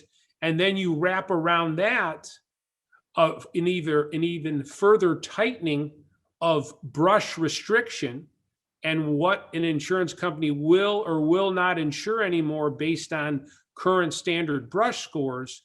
You've got a real squeeze in the marketplace. Okay. Budgetary concerns. So for many years, we would always get the call or the email, hey, budget time's coming. What should we put in the insurance line item? And I think for years, we ran with the standard, 4 to 8%, obviously absent of loss history, loss frequency, claim amount. But if the association from year to year did not have multiple claims, did not have a large loss, we felt pretty good that 4 to 6 to 8% was more than accurate, and obviously always attempted to achieve something better than that. What you really need to start doing is allocating anywhere from 20 to 60%. And I know you might go, what? He's crazy. Well, I'm not. I would say we have attempted to do our best, and in a lot of instances, come in at the traditional 6 or 8% or even better. But, if you're in a community that your brush score has changed, if you're in a community where in the past year you had claims frequency, or you had a extraordinary payout due to a claim, whether it was fire, or whether it was wind, whether it was hail, whether it was sudden and accidental water loss, I hate to use the word punished, but that's what's happening. Those accounts are getting punished. And so we have also seen associations that fit that demographic, a change in brush score, significant increase in claims frequency or a large claim, and they're getting hit with 30, 40, 50% rate increases. And again, it's not as if we can just turn the page and go find 10 other carriers who are lined up to want to write you, because we have a shrinking pool, and these same constraints are applied to these other insurance companies. So it's not as if you will, it's a buyer's market. So what I would want to leave you with is I know that this has been quite a disappointing segment, and that wasn't my intent. But my intent is to educate you as it always has been. And an educated board functions much better than an uneducated board. And you should be aware that, I don't really see the insurance market turning around tomorrow or the day after. I think we are in a hardened insurance market. I don't think there's any signs of it softening. And I think that we could be in this type of marketplace for at least another 2 to 3 years. And the caveat to that is what happens? What happens over the next 3 years? Are there continuing firestorms? Are there continuing floods and hurricanes? And but if we can get some calming in that space, and these carriers don't pay out $70 billion over the next 4 years just in the Western U.S., we could see the market begin to recorrect and not be as aggressive. Thank you very much for listening to my segment. Neda and HOA organizers, always thank you for letting us to partner with you. And for all of our clients out of the audience, we thank you as well. Thank you. Hello, my name is Demetrios Xanthos, and I'm the founder of Saks Insurance Agency. We have been proudly servicing residential associations in Southern California for over 20 years. I want to take my time this morning to congratulate Neda and HOA organizers for another incredible year. I'd also like to commend all of you for the volunteer time you give to your communities, and again, exemplifying leadership in taking a Saturday to hopefully become more educated and a better servant to your community.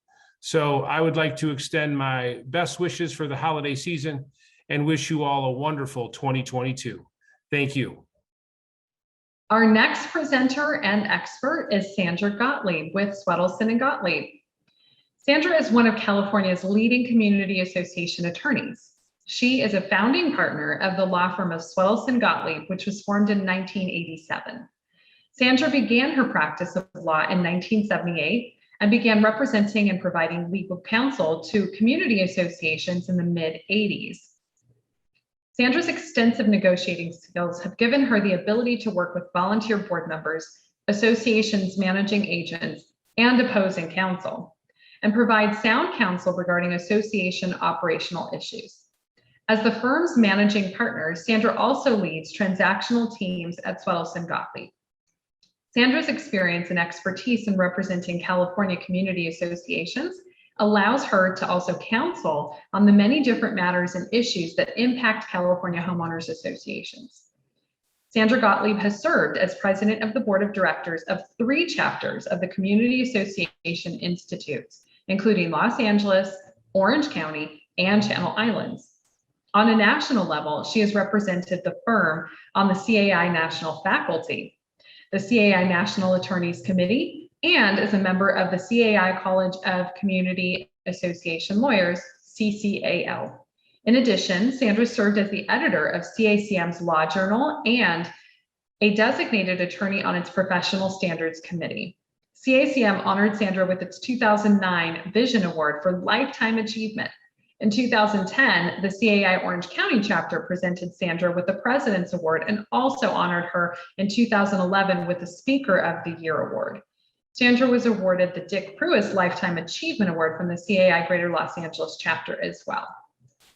Also, it was really interesting that Sandra was the first instructor who I learned from. The first time I took a course, maybe about 20 years ago, it was Sandra. And I was truly inspired and moved. And she was one of the people that was an inspiration to me and my progress. And you have to imagine how amazing it was to have the opportunity to have her participate in the ABCs of HOAs all these years later. So I know that she is a wonderful speaker. She is inspirational.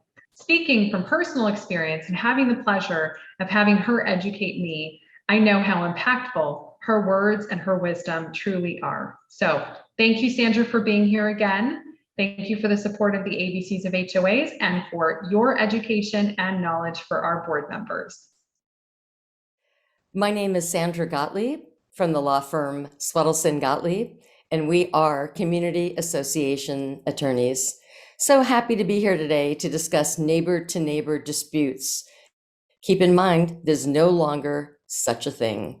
Longtime members of our industry probably remember the time when we were unable to determine whether the association was or was not liable, and we were able to effectively conclude that is a neighbor-to-neighbor dispute because it doesn't impact the association as a whole.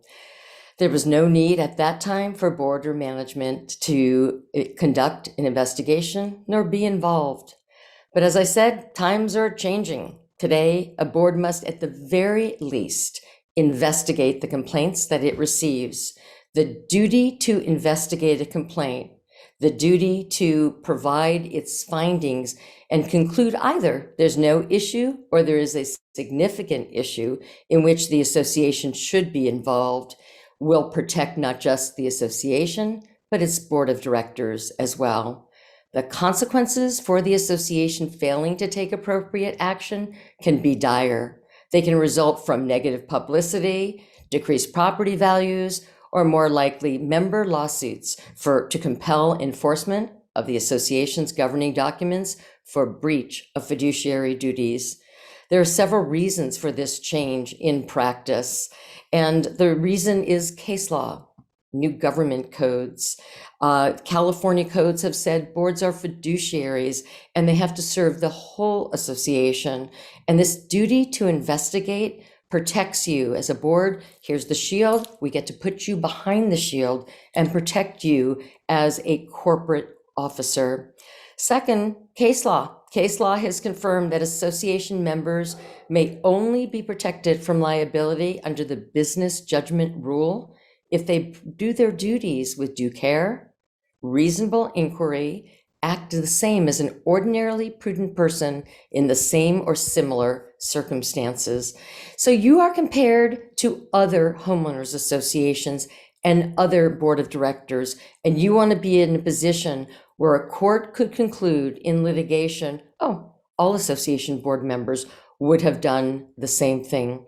And then we have changes at the federal and state level on government codes requiring that associations investigate claims of discrimination or harassment at their association. Is the board required to act? Well, the question that's facing us is, do we have to act and do we have to take action? So the first duty to act, as I said, is determine what your authority is. That's looking at your governing documents, the CC&Rs, bylaws, articles of incorporation. Look at the statute. Understand the business judgment rule. It requires you to act in good faith in the best interest of the association as an entirety or a whole. And your job is to protect the association, board, and its managing agent. Implement a decision-making process, use prudent business judgment and due diligence in your investigation, and then go through the decision-making process. Determine whether there is any legitimacy to the claim. Make sure you are mindful of the Corporations Code, not just the Davis-Stirling Act. Look to section 7231. This is the section that deals with and defines the business judgment rule and requires you to act in this certain manner of good faith. So why should boards act? Well, boards have to take action because the duty is imposed on them under both the Fair Housing Act, which is the federal and state version, HUD, Housing Urban Development, and numerous California statutes and case law. When it comes to harassment and discrimination, a board needs to be keenly aware that they must take action even when there is a single incident. For those of you that say single incident, what are you talking about? It has to be pervasive and ongoing conduct. Guess what? It changed. 2016 California Government Code, one single incident could require the board to take action and be liable. We'll get into what the action is in just a moment, but remember, this is your duty. You have an obligation to do this. How you make your decision, frankly, is up to you, not to anyone else. So one of the things we're going to look at is just two cases, Behan versus Lido Isle. And this is the case that talks about court inference. I love this case. The Warmingtons submitted an architectural application and the board approved it with a 4-foot setback. A homeowner across the street who didn't like the thought of looking at the new construction found some old meeting minutes from a long time ago that required on that lot and that property that there should be a 6-foot setback, big in construction terms. The board inspected the construction site, consulted with experts, investigated the legitimacy of the amended restriction, heard from the neighbor a lot, discussed their options, and then decided they were going to approve the original plans. Well, what happened here is that this neighbor sued the association. And this association relied on the process of investigation. And the court said, the decision that this board made after doing incredible due diligence was the decision that the court, will support. In this case, the court said when a board of directors refuses to commence an action in litigation, and that was the basis for the lawsuit, the neighbor wanted the association to go after the Warmingtons, and the court said, nope, that decision, even if it's wrong, is a decision to be made by the board of directors, and the court refused to interfere.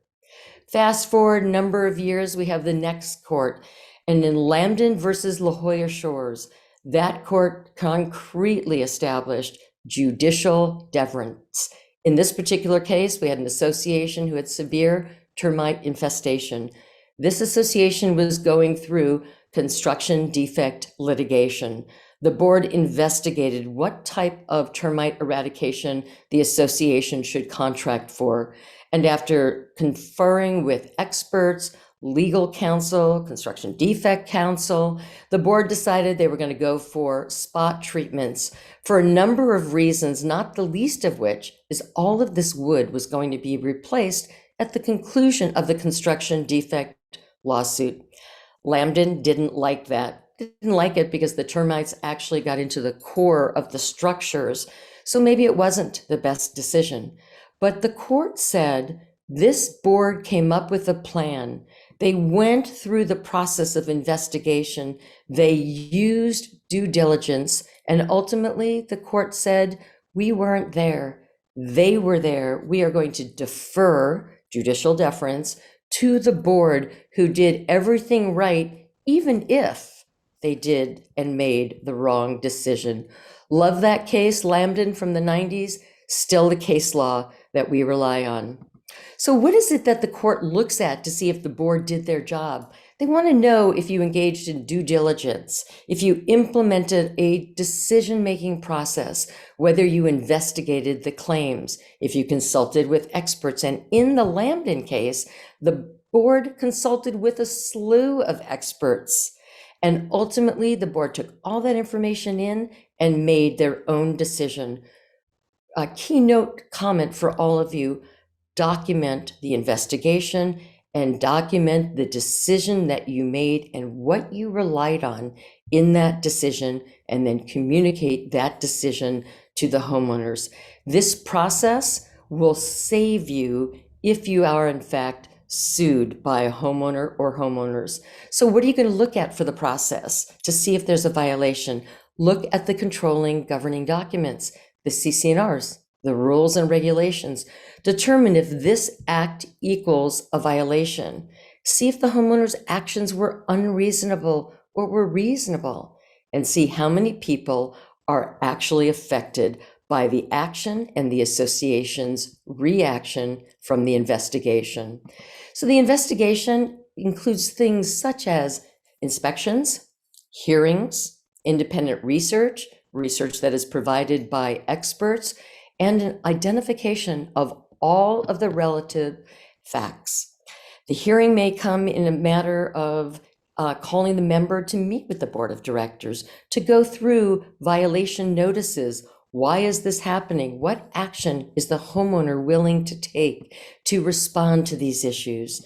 Because these types of complaints can result in he said, she said, and contentions that people are unable to use their property, it is imperative that the board look at all of the issues and identify all of the relevant fact so the aggrieved party, even if you don't decide in their favor, can understand and see that you took action for their benefit.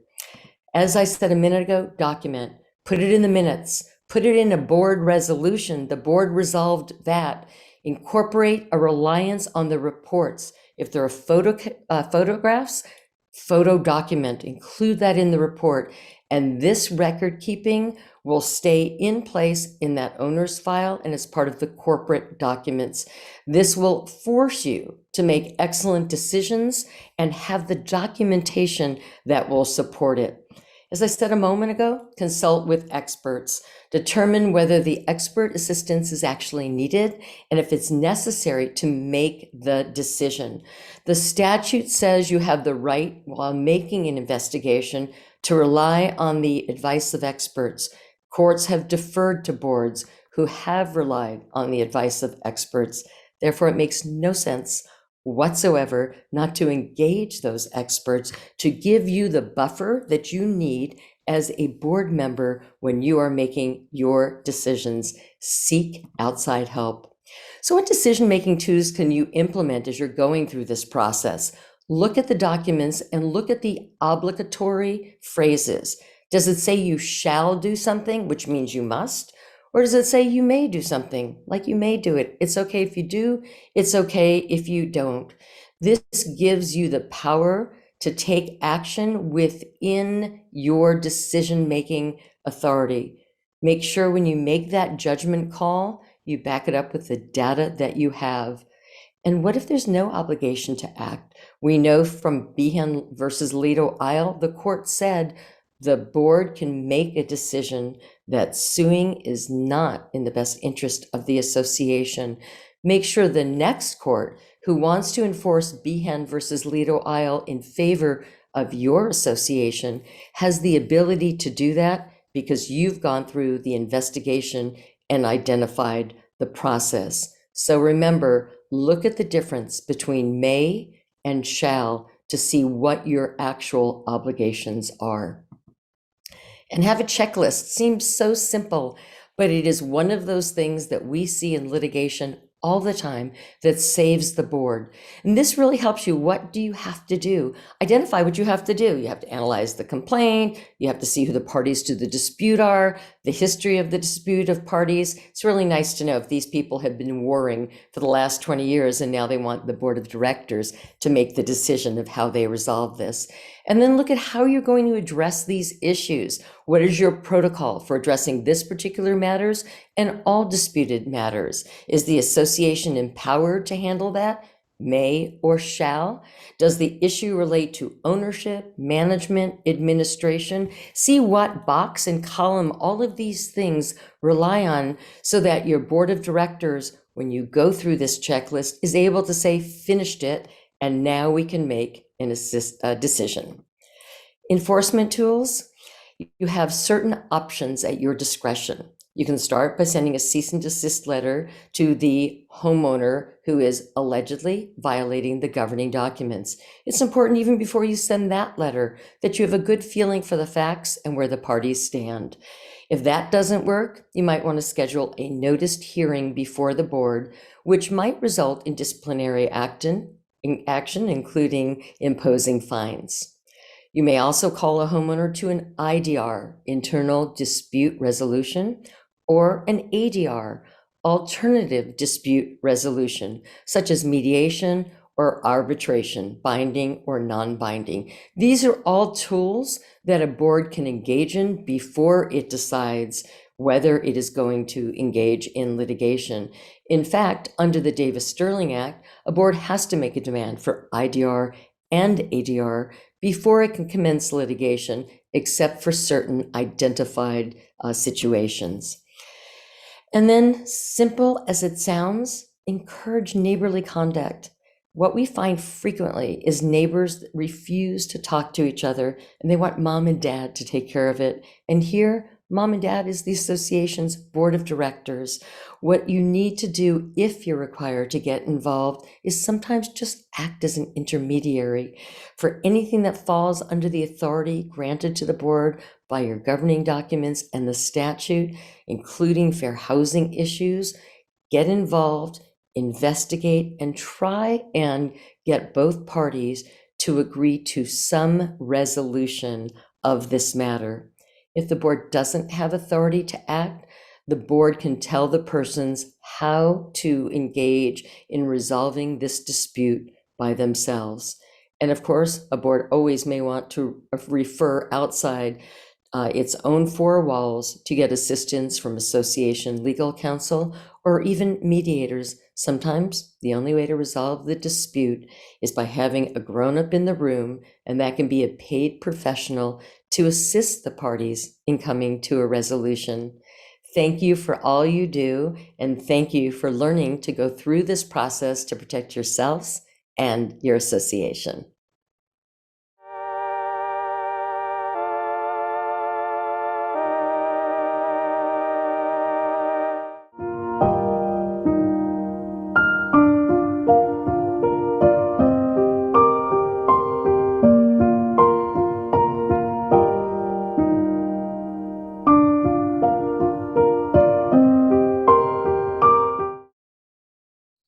Let's welcome Sean Kargari, who is president of Association Reserves Los Angeles region. And I also want to take a moment to thank Association Reserves, who is another speaker who have been with us for 9 years. Thank you so much for your support of the ABCs of HOAs. The information that they put together is always unique and different, but it always continues to emphasize and educate our board members about the importance of reserves and properly funding for reserves. Sean joined Association Reserves in 2003 after graduating from Cal State Northridge. He has since completed over 1,800 reserve studies for a wide range of properties, including condominiums, luxury timeshare resorts, high-rises, schools, libraries, public municipal facilities, and religious facilities. For his expertise, he earned the Community Association Institute's Reserve Specialist, or RS designation, and has the distinction of being RS number 115. He also maintains a Nevada Reserve Study Specialist designation. Sean's experience includes projects across the lower 48 states, as well as abroad, including Spain, the United Kingdom, France, Puerto Rico, Mexico, Thailand, Macau, and Dubai. He currently oversees the production staff at the Association Reserves Los Angeles County office in Calabasas. I again just want to thank Sean and thank Association Reserves for being here and for the support over the years. Association Reserves always does a very thorough job in their reserve studies, and it's for that reason that they represent most of our clients and communities. Thank you, Association Reserves, and Sean, and welcome. Well, hello, everyone, and thank you so much for joining us today. My name is Sean Kargari from Association Reserves. We are a reserve study provider servicing Los Angeles and Ventura County. We've been in business solely in the reserve study business since 1986 and have offices nationwide from Florida to California, and are very experienced with HOAs, condos, and timeshares, as well as non-residential properties as well. You name it, we've serviced it. So I want to touch upon some hot topics right now in the reserve study world. Obviously, most of you are working on your budgets at this time.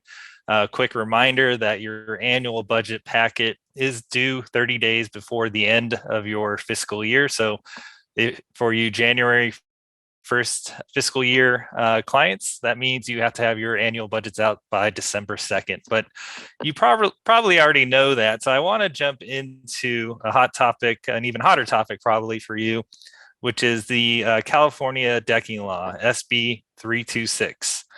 A lot of clients are very concerned about this new piece of legislation. Unfortunately, it was passed right before the start of the pandemic, so everyone is catching up to this now.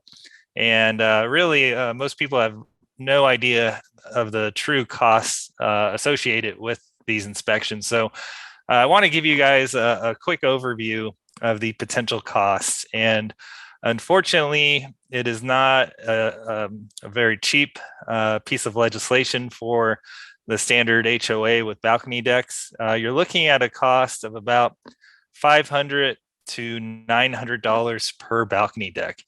And I know that is a jaw dropper for many of you. The reason is that the law requires a diligent inspection of the structural elements. And for most inspectors, that's going to mean they're going to want to open up the stucco underneath your balcony deck and take a close look at exactly what's going on in there. So it's going to be expensive. Brace yourself. This is going to affect your reserves and your percent funded and your budget. On top of the per deck estimate, there is approximately $20,000 to $30,000 in professional service fees on top of that. And just know that even though it's known as the balcony bill, SB 326, it includes all elevated decking elements. So walkway decks, staircases, those are also in play here. So if you want a true easy ballpark estimate, if you have walkway decks and exterior staircases on top of the balconies that need to be inspected, just assume it's going to be roughly $1,000 per unit. And, you know, this is a tough pill to swallow. And can these inspections be funded through your reserves or your existing reserves? And the answer is most definitely yes. This is an unexpected development as far as your reserve planning, but moving forward, these inspections will need to be part of your reserve study and your reserve budget. And the inspections do pass the national 4-part test established by National Reserve Study Standards. This way, you know, you can confidently fund for these inspections from reserves. First of all, these balcony decks or walkway decks and elevated staircases, these are going to be association responsibility. We have a very tight, limited useful life here because by law, these inspections are required every 9 years. And we have a predictable remaining useful life, and which by law, the first round of inspections must be completed by January 1st, 2025. And lastly, the cost of the inspections are going to be above a minimum threshold for reserve funding. It's going to be well north of that 0.5% threshold cost there. So if these inspections are not currently in your reserve study, please reach out to your reserve study provider. Ask that they do be included because this is a big expense that needs to be accounted for. The biggest point I want to drive home here with you today is even though the due date is January 1st, 2025, act as if it is due by the end of this year, meaning get started on this now. We are anticipating a severe demand crunch come 2024. There's only a handful of firms that are currently qualified and capable of dealing with these inspections.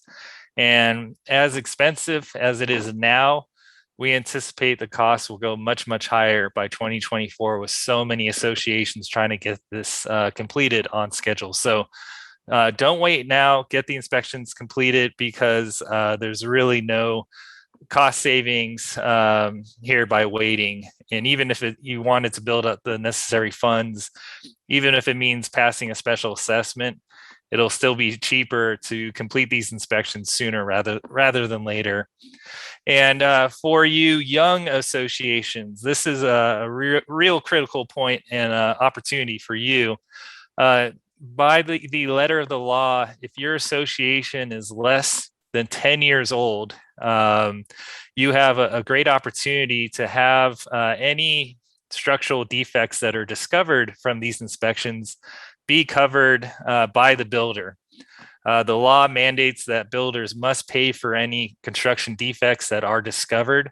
So again, if you were constructed in 2012, you have 1 year to get these inspections done, or else you're missing out on a great opportunity here to have any repair costs covered.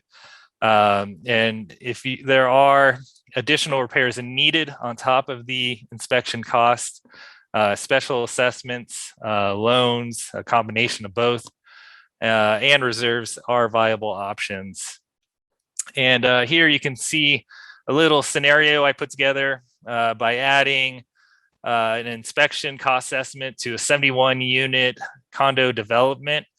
Before the inspections were part of the reserve study, they were at 73.8% funded. The recommended monthly reserve contribution was $3,950. By adding this one line item, the percent funded dropped down to 65.9% funded. The recommended reserve contribution increased to $4,500 a month. So this is a big deal. This is one project being added to the scope of the reserve study, and it's having a big impact here. You can see for this scenario, it was a $7.75 per unit increase on the monthly reserve contribution. We do notice that the associations that are that do have strong reserves, 70% funded or higher, are able to absorb the cost of these inspections relatively smoothly. Unfortunately, we do have some clients that have really weak reserves, and we have to recommend special assessments just to be able to fund these inspections. So again, looking into the future, not knowing what other future government mandates will come down from Sacramento, it just reinforces the many benefits of having strong reserves and being able to navigate any surprises that come up with the budget. And one of the great opportunities of these inspections is to sharpen your reserve study assumptions, since they are going to be opening up the walls, which is destructive testing is never part of a standard reserve study. So now that they can shed light on these structural elements that are mostly hidden behind stucco, we can update the reserve study based on the inspection findings. And by the letter of the law, one of the key results of the inspection report is the expected performance and remaining useful life of the load-bearing components and associated waterproofing systems. So the load-bearing components in particular, those were always hidden. And that's an opportunity to expand the component list based on the engineer's findings. So you're going to be kind of crafting a team here of the structural engineers, your reserve specialist, your attorney, to better sharpen the reserve study assumptions and lower your liabilities moving forward. So definitely share the findings with your reserve specialist. So in summation, advice to the board members out there and your property managers, definitely do not wait until 2024. And another point on that is, if you do have water intrusion issues right now, or you have structural problems that are starting to develop, why wait another 2 years for those to fester and turn into something even more expensive? So another great benefit of starting the inspections now is, moving forward every 9 years, you're going to be ahead of the demand crunch. So everyone that waits until 2024, unless they accelerate their future inspection schedule, they're going to deal with the same exact demand crunch every 9 years, because they're just going to be ahead of the deadline every life cycle. This way, you're ahead of the crowd. You're getting the inspections done at the cheapest possible price, getting ahead of any potential problems. And so again, change the deadline to the end of 2024 to 2022. Don't wait any longer. Follow the decking waterproofing schedule that should already be in your reserve studies, if those decks are the responsibility of the association.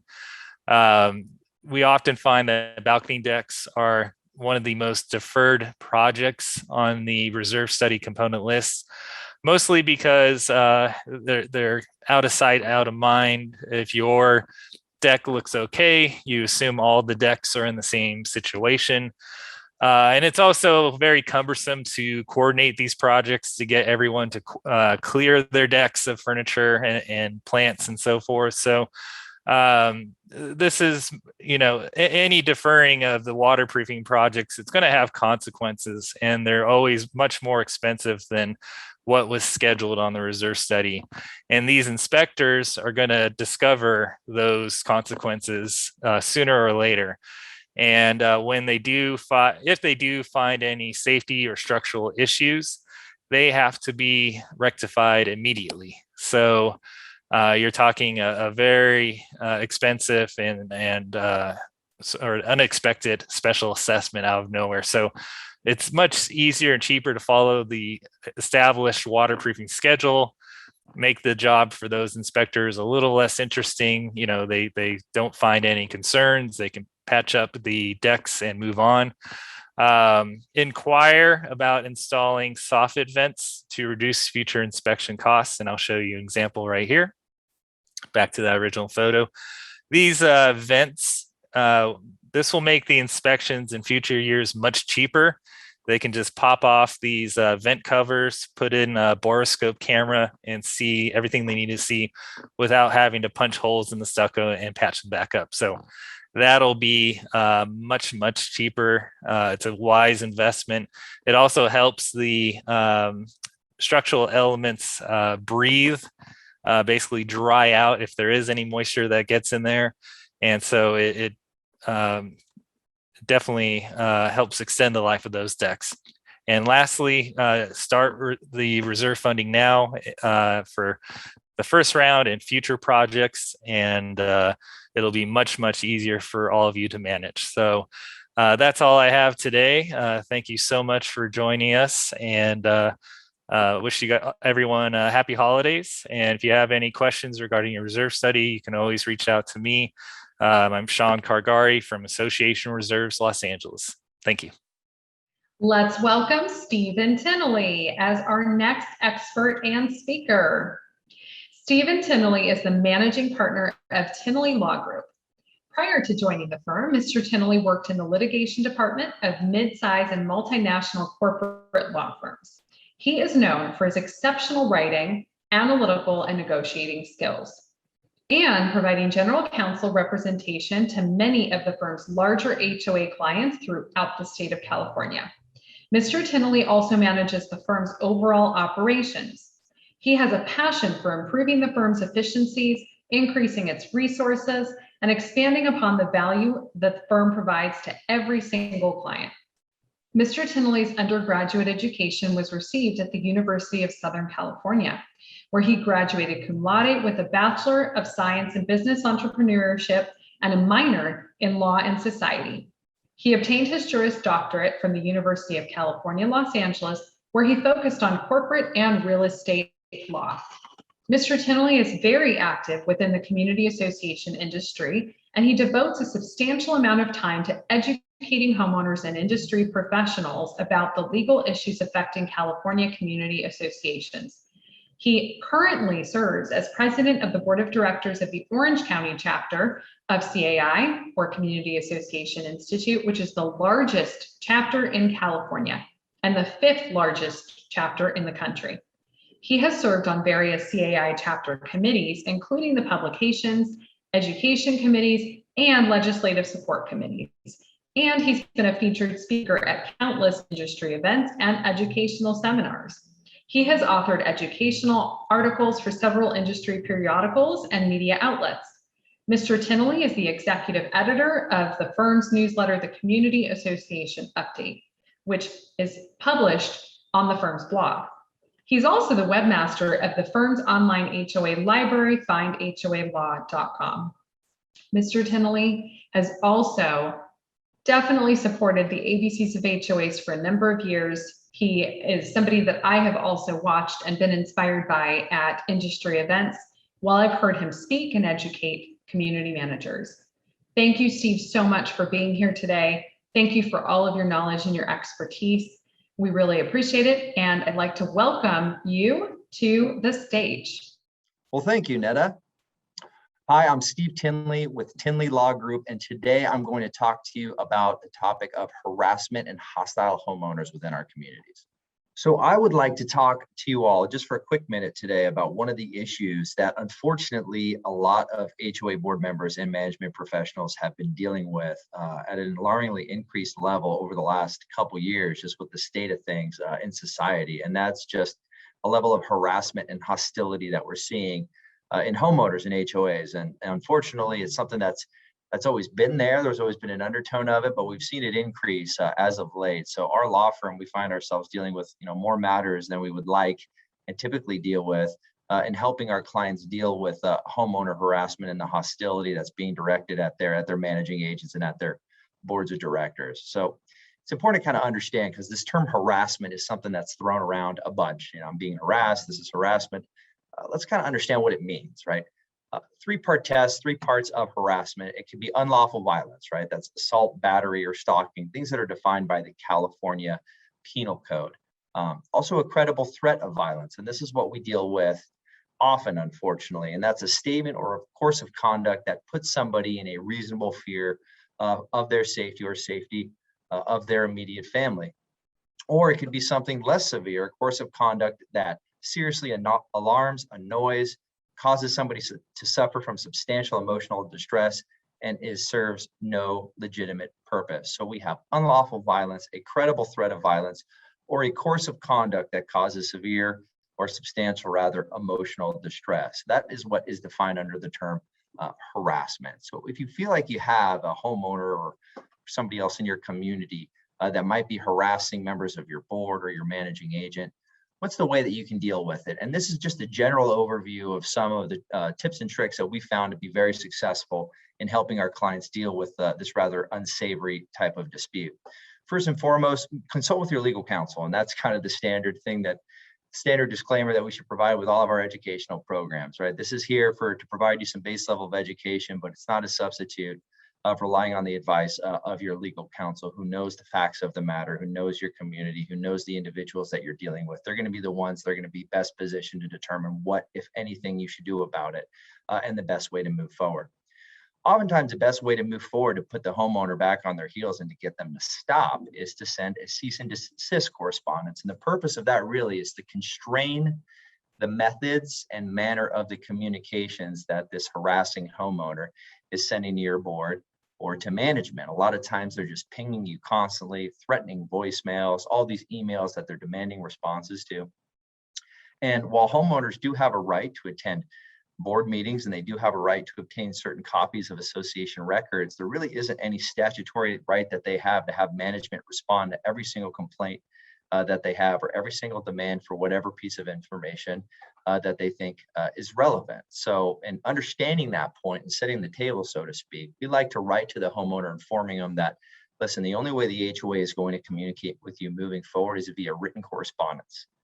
Don't call management, don't call members of the board, don't email management, don't email members of the board, and certainly don't go to a board member's home or to management's office, right? We want via written letter only that's sent to the management office, or in extreme circumstances that's sent to your attorney.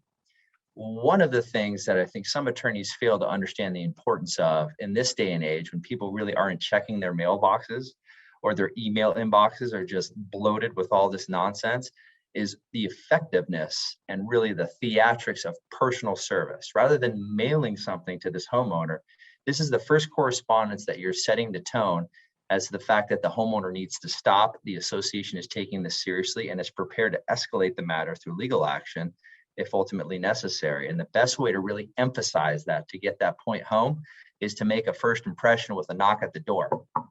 It's a process server that's there at the door, personally serving the homeowner the cease and desist correspondence. The theatrics of that, we find in our experience, really increases the effectiveness, and it lets the homeowner know that the association means business.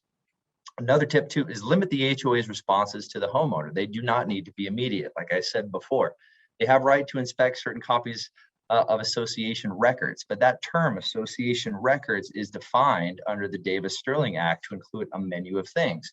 And oftentimes we have a harassing homeowner that wants A, B, C, D, E, and F, and only B and D they might be entitled to, because only B and D are association records, and maybe only for that year or the preceding year. We don't have to go through and do this exhaustive narrative and exhaustive response to the homeowner responding to each one of their allegations, nor do we have to do it that day or the next day. I believe under the code, we have 10 days to ultimately respond to a records request. So if a homeowner is sitting there and peppering you with all these demands and all these requests, we find it's actually counterproductive to be immediately responsive to the homeowner and give them everything that they want, even stuff that they're not entitled to, because it lets them think that they can keep coming back at you for more and more and more. Sometimes we call that feeding the pigeon. Don't feed the pigeon. So initial written correspondence, if that doesn't do the trick, preliminary enforcement measures, right? So if the harassing conduct can be tied to a violation of the association's governing documents, right? Whether you have an anti-harassment policy, most sets of CC&Rs have a nuisance provision, those types of things, then the board can actually impose discipline on the homeowner. You can impose fines, you can suspend common area privileges.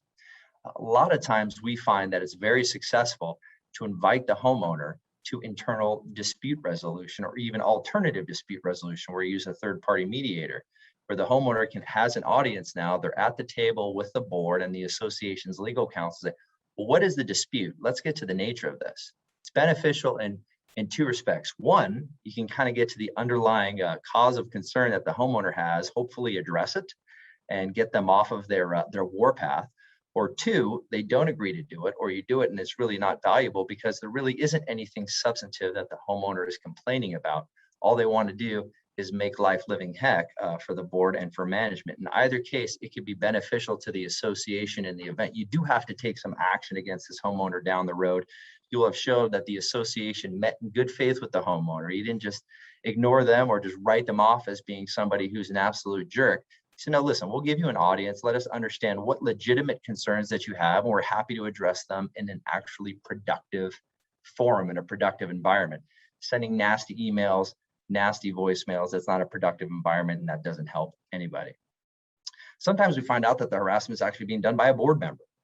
And that could be a sticky issue. And this is another area where you want to consult with legal counsel, because a lot of times there aren't situations where you have a board member and the bylaws of your community allow the board to remove another board member.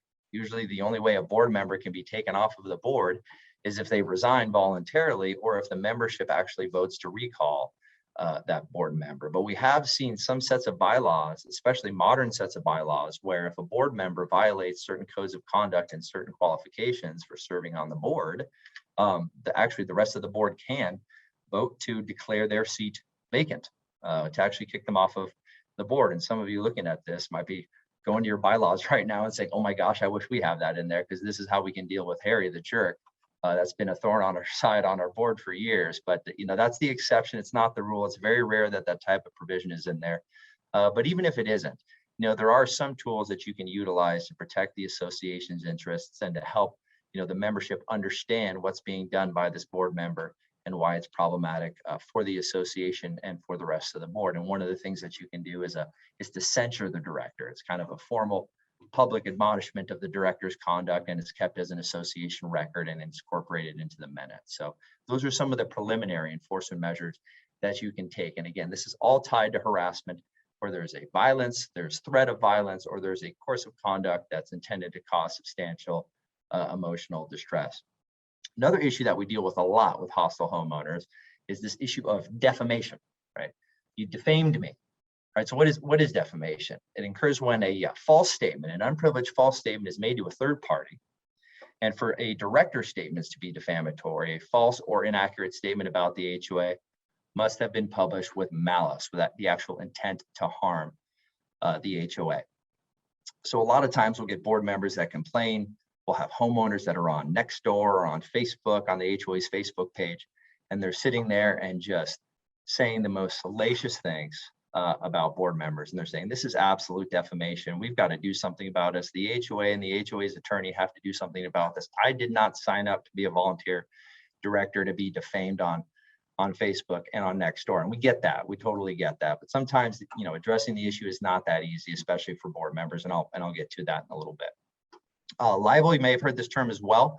Libel is just a form of defamation that is basically a written one. So writing, printing, pictures, and those are the things that we see, on Nextdoor or on Facebook, right, where they're making libelous statements. They're writing something down that is defamatory against a director or against a community manager, which causes them to be subjected to hatred, contempt, ridicule, being shunned or avoided, or which has a tendency to injure them in their occupation, right? So that is defamation. So the issue of defamation, again, it's something that, unfortunately, like harassment, is something that we have to deal with, at least to some extent, in HOAs, just par for the course. I mean, that's just the nature of being in a community with all these different people with varying interests and expectations. And unfortunately, again, I think it's been exacerbated by kind of the economic and political climate, and obviously the pandemic that we've been dealing with. So when does defamation actually become something for which someone is liable for, right? In order to be liable for it, there must be a falsehood, must be a false statement. So statements of opinion do not constitute defamation. They are constitutionally protected. Someone is free to have a negative opinion about you. But if the statement includes, if the opinion rather includes or implies a false statement of fact, meaning he's a horrible board member because I saw him steal money from the HOA's coffers, right? That statement may constitute defamation.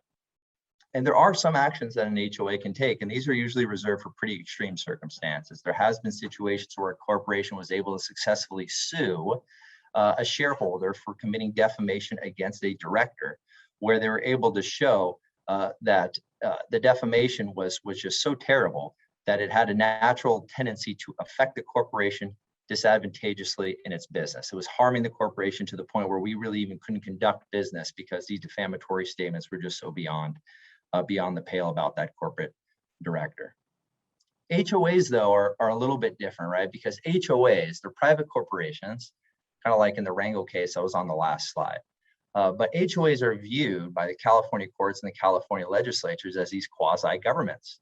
So HOA directors and managers have been considered limited public figures, right? You're kind of like an elected official, right? So, an elected official can't sue everybody for defamation because they get the nastiest things said about them all the time. But because they put themselves in a public light and hold that position of prominence and serve a public interest, it's a higher standard for them to meet in order to be able to successfully sue somebody for defamation. So just like, an elected official in local or state or federal government, so too in the HOA environment, HOA and directors have been considered limited public figures requiring a higher standard to prevail in defamation cases. And some of the examples that I have here might be a little bit absurd, but these are cases where California courts have considered these types of statements protected as the right of petition or free speech. A board member's statements that a past president had stolen money from the association and defrauded the Cabrera case. That was protected. Homeowner statements and letters criticizing the competency of a manager, questioning his truthfulness, and demanding his replacement and termination.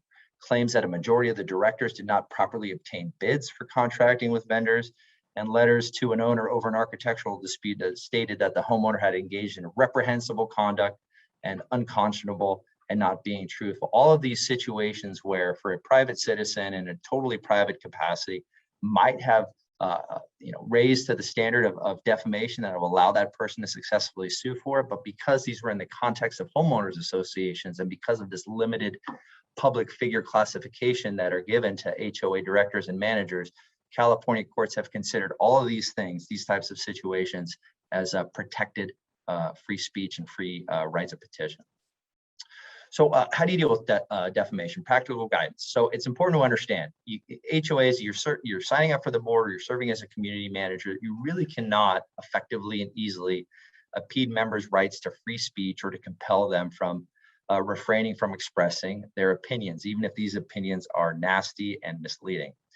Again, just like in the harassment context and the defamation context, we have found success in saying, okay, listen, whoever is on Nextdoor making all of these defamatory statements, that is not a productive outlet. If you actually want to see some change or you want to have your dispute addressed or resolved, blasting everybody online or in emails is not going to be the way to do it.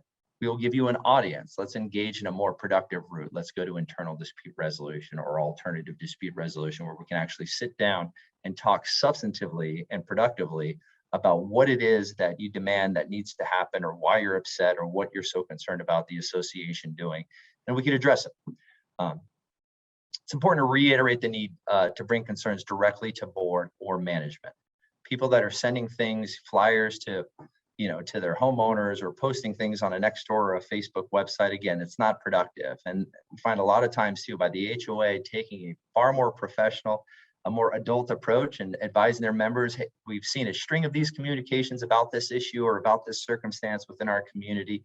We understand that members are passionate about it and that they have diverging viewpoints, and we want to be able to benefit from that. But in order for us to do anything about it, in order for us to move forward in a productive fashion for our community, those concerns have to be brought directly to the board or directly to management, so that they can make their way into a board packet, and the board is in a position to address them either to that member or to the entire membership. But having all of this sidebarring, right, and this back talking against the association's board or the association's management on all these different channels is not going to be something that's going to be very effective in that regard. So come talk to us directly. In extreme cases, again, cease and desist demands, IDR, ADR, you can use these as to deter further defamatory conduct, or at least to help the rest of the neighborhood understand that this individual is just totally out to lunch, and there's a reason why they're going to be over there screaming in the corner, and we're not going to do anything about it. And legal action, when is it warranted? And again, because of this quasi-limited public figure scenario, oftentimes it's only warranted in the most severe situations. So both harassment, both defamation, they're disconcerting issues. We regret the fact, we love as HOA attorneys, one of the reasons I'm in this line of work is because rather than working for big banks or big corporate institutions and assisting them with legal needs, I love working with homeowners associations because their boards of directors are all volunteers. And the assistance that we get to provide is actually helping people resolve challenges that affect something that's, you can't even say close to home, it is home, it's their community. So I love being able to resolve those types of challenges for them. But it's rare that we can effectively deal with defamation or get rid of harassing issues just through legal action. A lot of times it requires a more nuanced approach, and that's where we like to add value, because we're able to kind of guide the board and guide management in how to address these homeowners too. If you can't resolve them and make them go away and make them an ally, at least insulate yourself from them so you don't feel the need to have to constantly deal with their nonsense. So you stop feeding the pigeons, so to speak, and hopefully they just fly away, and then you get on to stuff that's more important for your community. So those are the two things I have for you: harassment and defamation. Some guidance for you. If you are dealing with these things, it's an unfortunate thing. Legal counsel, HOA attorneys like myself, like all the firms that are speaking to you today, can provide valuable assistance. Don't hesitate to reach out to them. A lot of times we'll be surprised at what we're capable of doing. So that's everything that I have for you today. Again, Steve Tinnelly with Tinnelly Law and Altera and FindHOALaw.com. Thanks and good luck. Hello, and thank you for allowing me to introduce Tinnelly Law Group. We're an HOA law firm that's been representing homeowners associations for over 30 years. We love working with our client family, over 1,000 communities in a wide variety of practice areas, including assessment collection. In fact, in 2013, we developed Altera Assessment Recovery, which is quickly becoming an industry leader in the area. Our Find HOA Law web library is also another example of our modern approach to adding value to our clients. We hope to have the opportunity to work with you and to develop a relationship with you and your community.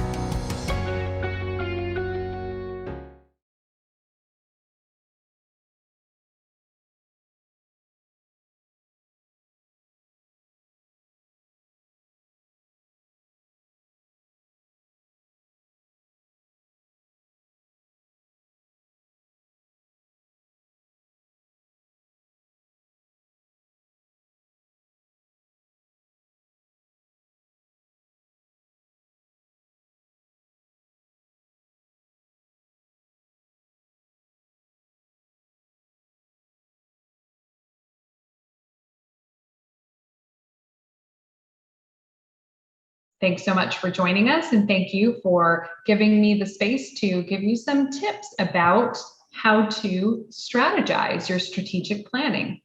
So we always host our ABCs of HOAs in December, and it's a great time just before the new year to talk about New Year's resolutions.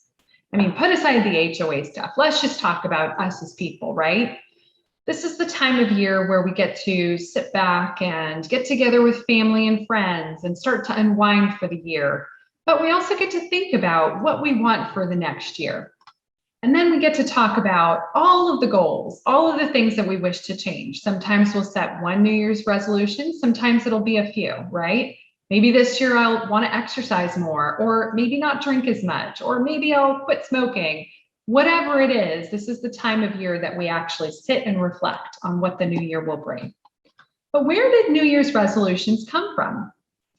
New Year's resolutions were first traced back to Babylonians over 4,000 years ago. They would make promises and sacrifices to the gods, praying for fruitful harvests and swearing to repay their debts in hopes that spiritual figures would bless people with good fortune.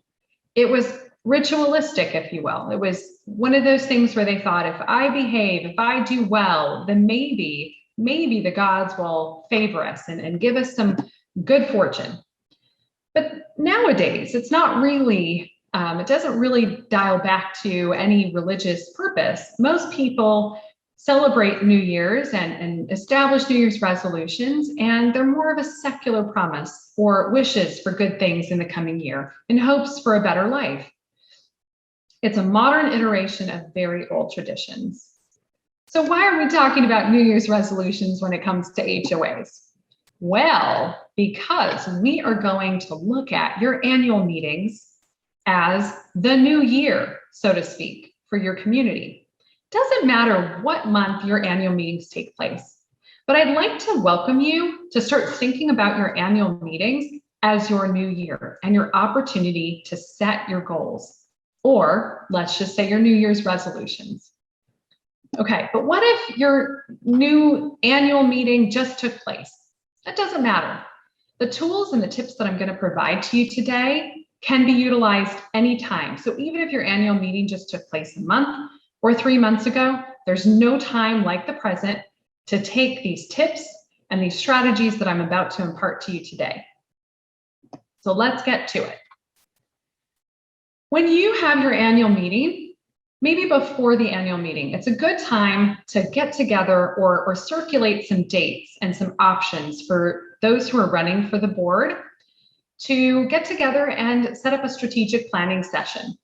Now, it doesn't matter if the same board members who served last year are going to be on the board, the identical board members in the following year, or if it's a completely brand new board. Doesn't really matter. At the end of the day, even if it's the same board who served last year without a single new member on the board, it's still an opportunity to sit down, collaborate, and really talk about your strengths and your community challenges. Okay, but what does that mean? Remember, your homeowners association is a business.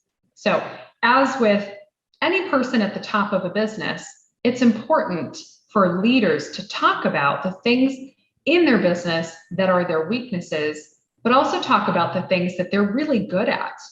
Because knowing what you're good at, knowing what your weaknesses are, actually help you navigate the future. So I wanted to present a couple of typical challenges that we find in homeowners associations. Now, this might be you might actually think, well, Neda, how did you know? Are you sitting in our board meetings and hearing all of the challenges that we typically talk about? No, not really, but these are some of the typical challenges that we hear from clients. And of course, this is just a sample list. So you might have other challenges, but some challenges can include finances. Maybe you don't have 100% funding in your reserves. Maybe you're actually 25% funded and really struggling to find a way to get closer to your 100% funding goal. What about deferred maintenance? Your reserve study lists all of the components of your community, and it talks about when those components should be replaced. And what if you can't meet those goals? What if you can't meet those requirements or those suggestions? That's what deferred maintenance entails. Communication. Do your homeowners often say that they have no idea what's going on? Put yourself in their shoes. Do you think that the information that's imparted to your homeowners is sufficient to keep them apprised of what the board is doing and the direction that the community is headed? Or how about a sense of community?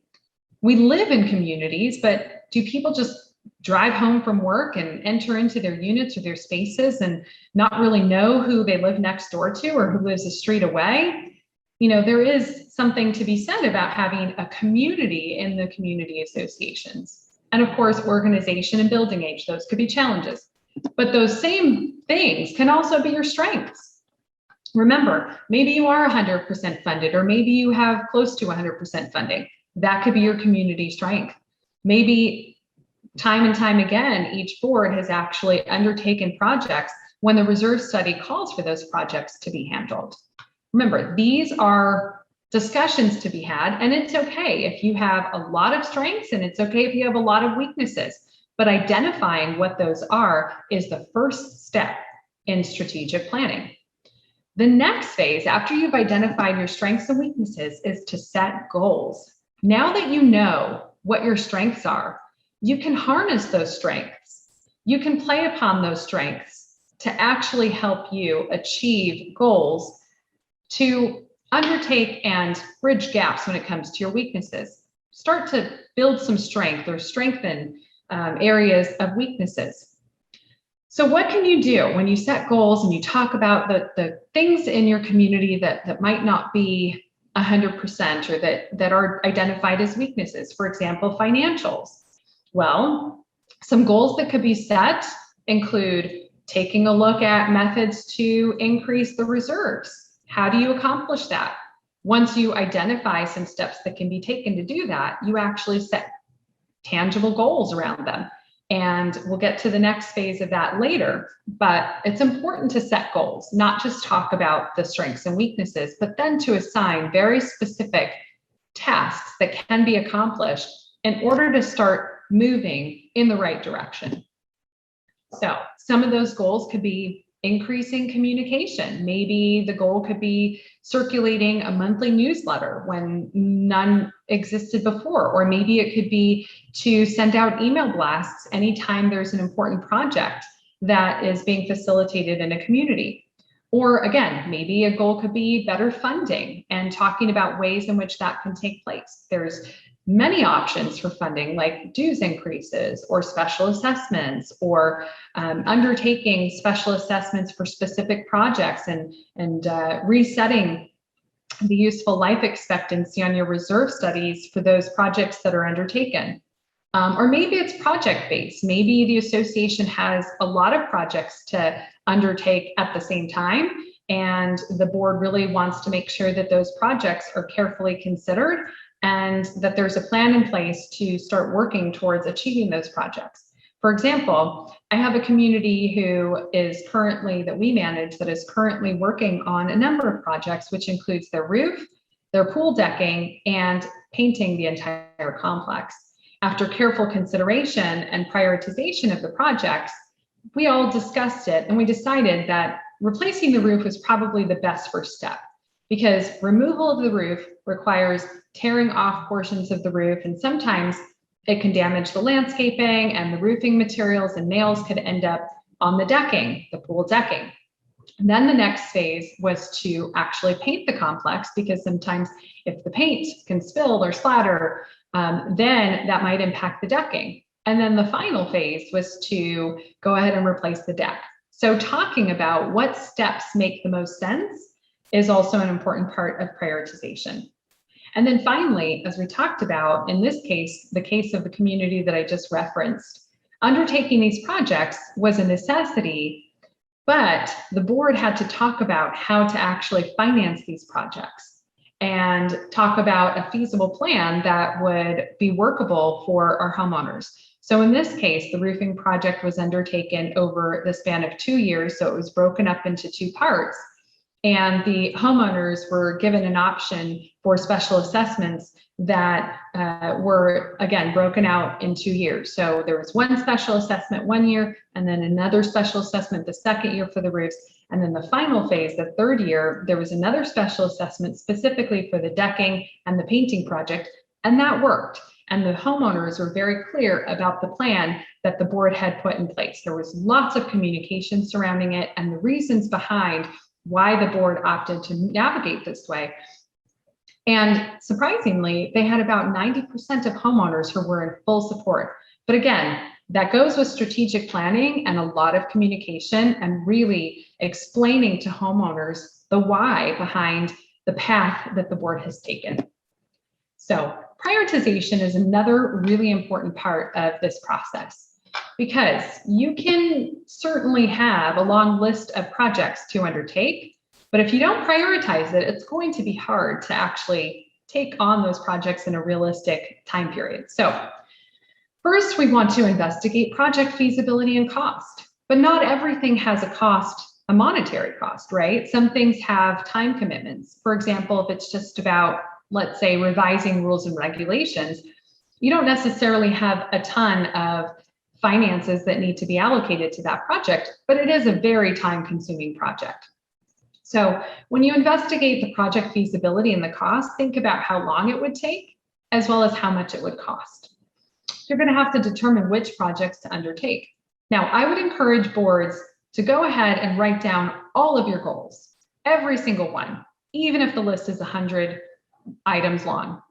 Just because it's that long does not mean that it shouldn't be written down. And just because you can't undertake every single project in that year does not mean that it shouldn't be written down.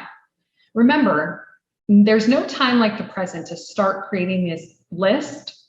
And this could be something that you pass on to future boards for succession planning and for continuity. There are instances where there's a completely new board that is joining the community. One board is out and in with a new board, or sometimes there's 3 new board members and 2 existing board members. There's oftentimes a lack of information and transference of information from one board to the next. So not only does this strategic planning provide the current board an opportunity to get organized with your thoughts and your plans and your goals, but it gives the outgoing board something tangible to actually hand off to an incoming board. So that oftentimes this is a tool that the outgoing board can pass along to the incoming board so that there is continuity and there is succession. The incoming board actually has information from the outgoing board as to what was done and what the plan was, what the path was moving forward. And it's not to say that the new board shouldn't actually do it or facilitate a strategic planning session and host a meeting themselves. They should. But it would be helpful to use the same tools and same information of the outgoing board as a starting point to see, have strengths and weaknesses changed from last year to this current year? Or maybe the perception of the new board is different in terms of strengths and weaknesses. And certainly goals might change based on those strengths and weaknesses.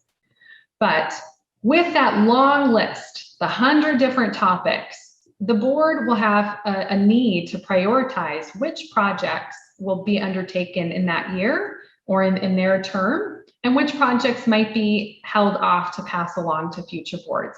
And you know what? You might be pleasantly surprised if you pick 5 to 10 projects that you wish to undertake in a year. You might actually start achieving them a lot quicker than expected, giving you the opportunity to start focusing on some of your maybe not so high priorities, but things that you had on your priority list. So understand your costs and review your finances as well. One thing that's important to consider, as in the example that I just provided with the community who replaced their roofs and painted and facilitated the decking, it's important to determine whether or not you want to handle one project at a time or lump them together. For finance purposes, if you have a reserve study that shows a 0 useful remaining life on several items, maybe a 1 year remaining life on a few others, you might want to think about at least looking at the finances from a big picture standpoint, as opposed to just focusing on one of the projects. And the reason for that is if you need to continue to go back to your membership to get special assessments approved, that could be detrimental to your homeowners. They don't necessarily want to pay special assessments year after year or month after month. They want to see that there's a big picture plan. And sometimes you might have the opportunity of actually considering a bank loan if the special assessment is large enough. And this gives homeowners an opportunity to actually pay off their assessments in a much longer term as opposed to a shorter term that the association would impose through a special assessment. So definitely consider whether or not it would be beneficial for your community to lump projects together, or if it would be better to handle projects one at a time. And certainly discuss special assessments and funding options. There are multiple funding options. I just talked about a few, such as the dues increases. For big projects, that's not usually the route to take and not recommended, but special assessments, sometimes maybe multi-year special assessments, or even bank loans are advisable and certainly worth investigating. And communicate, communicate, and communicate. And if you thought you communicated enough, do it again. Now, why? I'm going to take a pause right here to really just talk about all of the things that you should be communicating with your homeowners. I am a big fan of putting yourself in other people's shoes. Think about how you would feel as a homeowner if all of a sudden you got a ballot that came across your desk or a ballot sent to your home asking you to approve a special assessment to the tune of $2,000. Now, wouldn't you think, why? Where did this come from? Wouldn't you feel angry or surprised? Wouldn't you want to vote no as your first reaction if there was no communication surrounding why you're getting this ballot in the first place? I'll give you another example.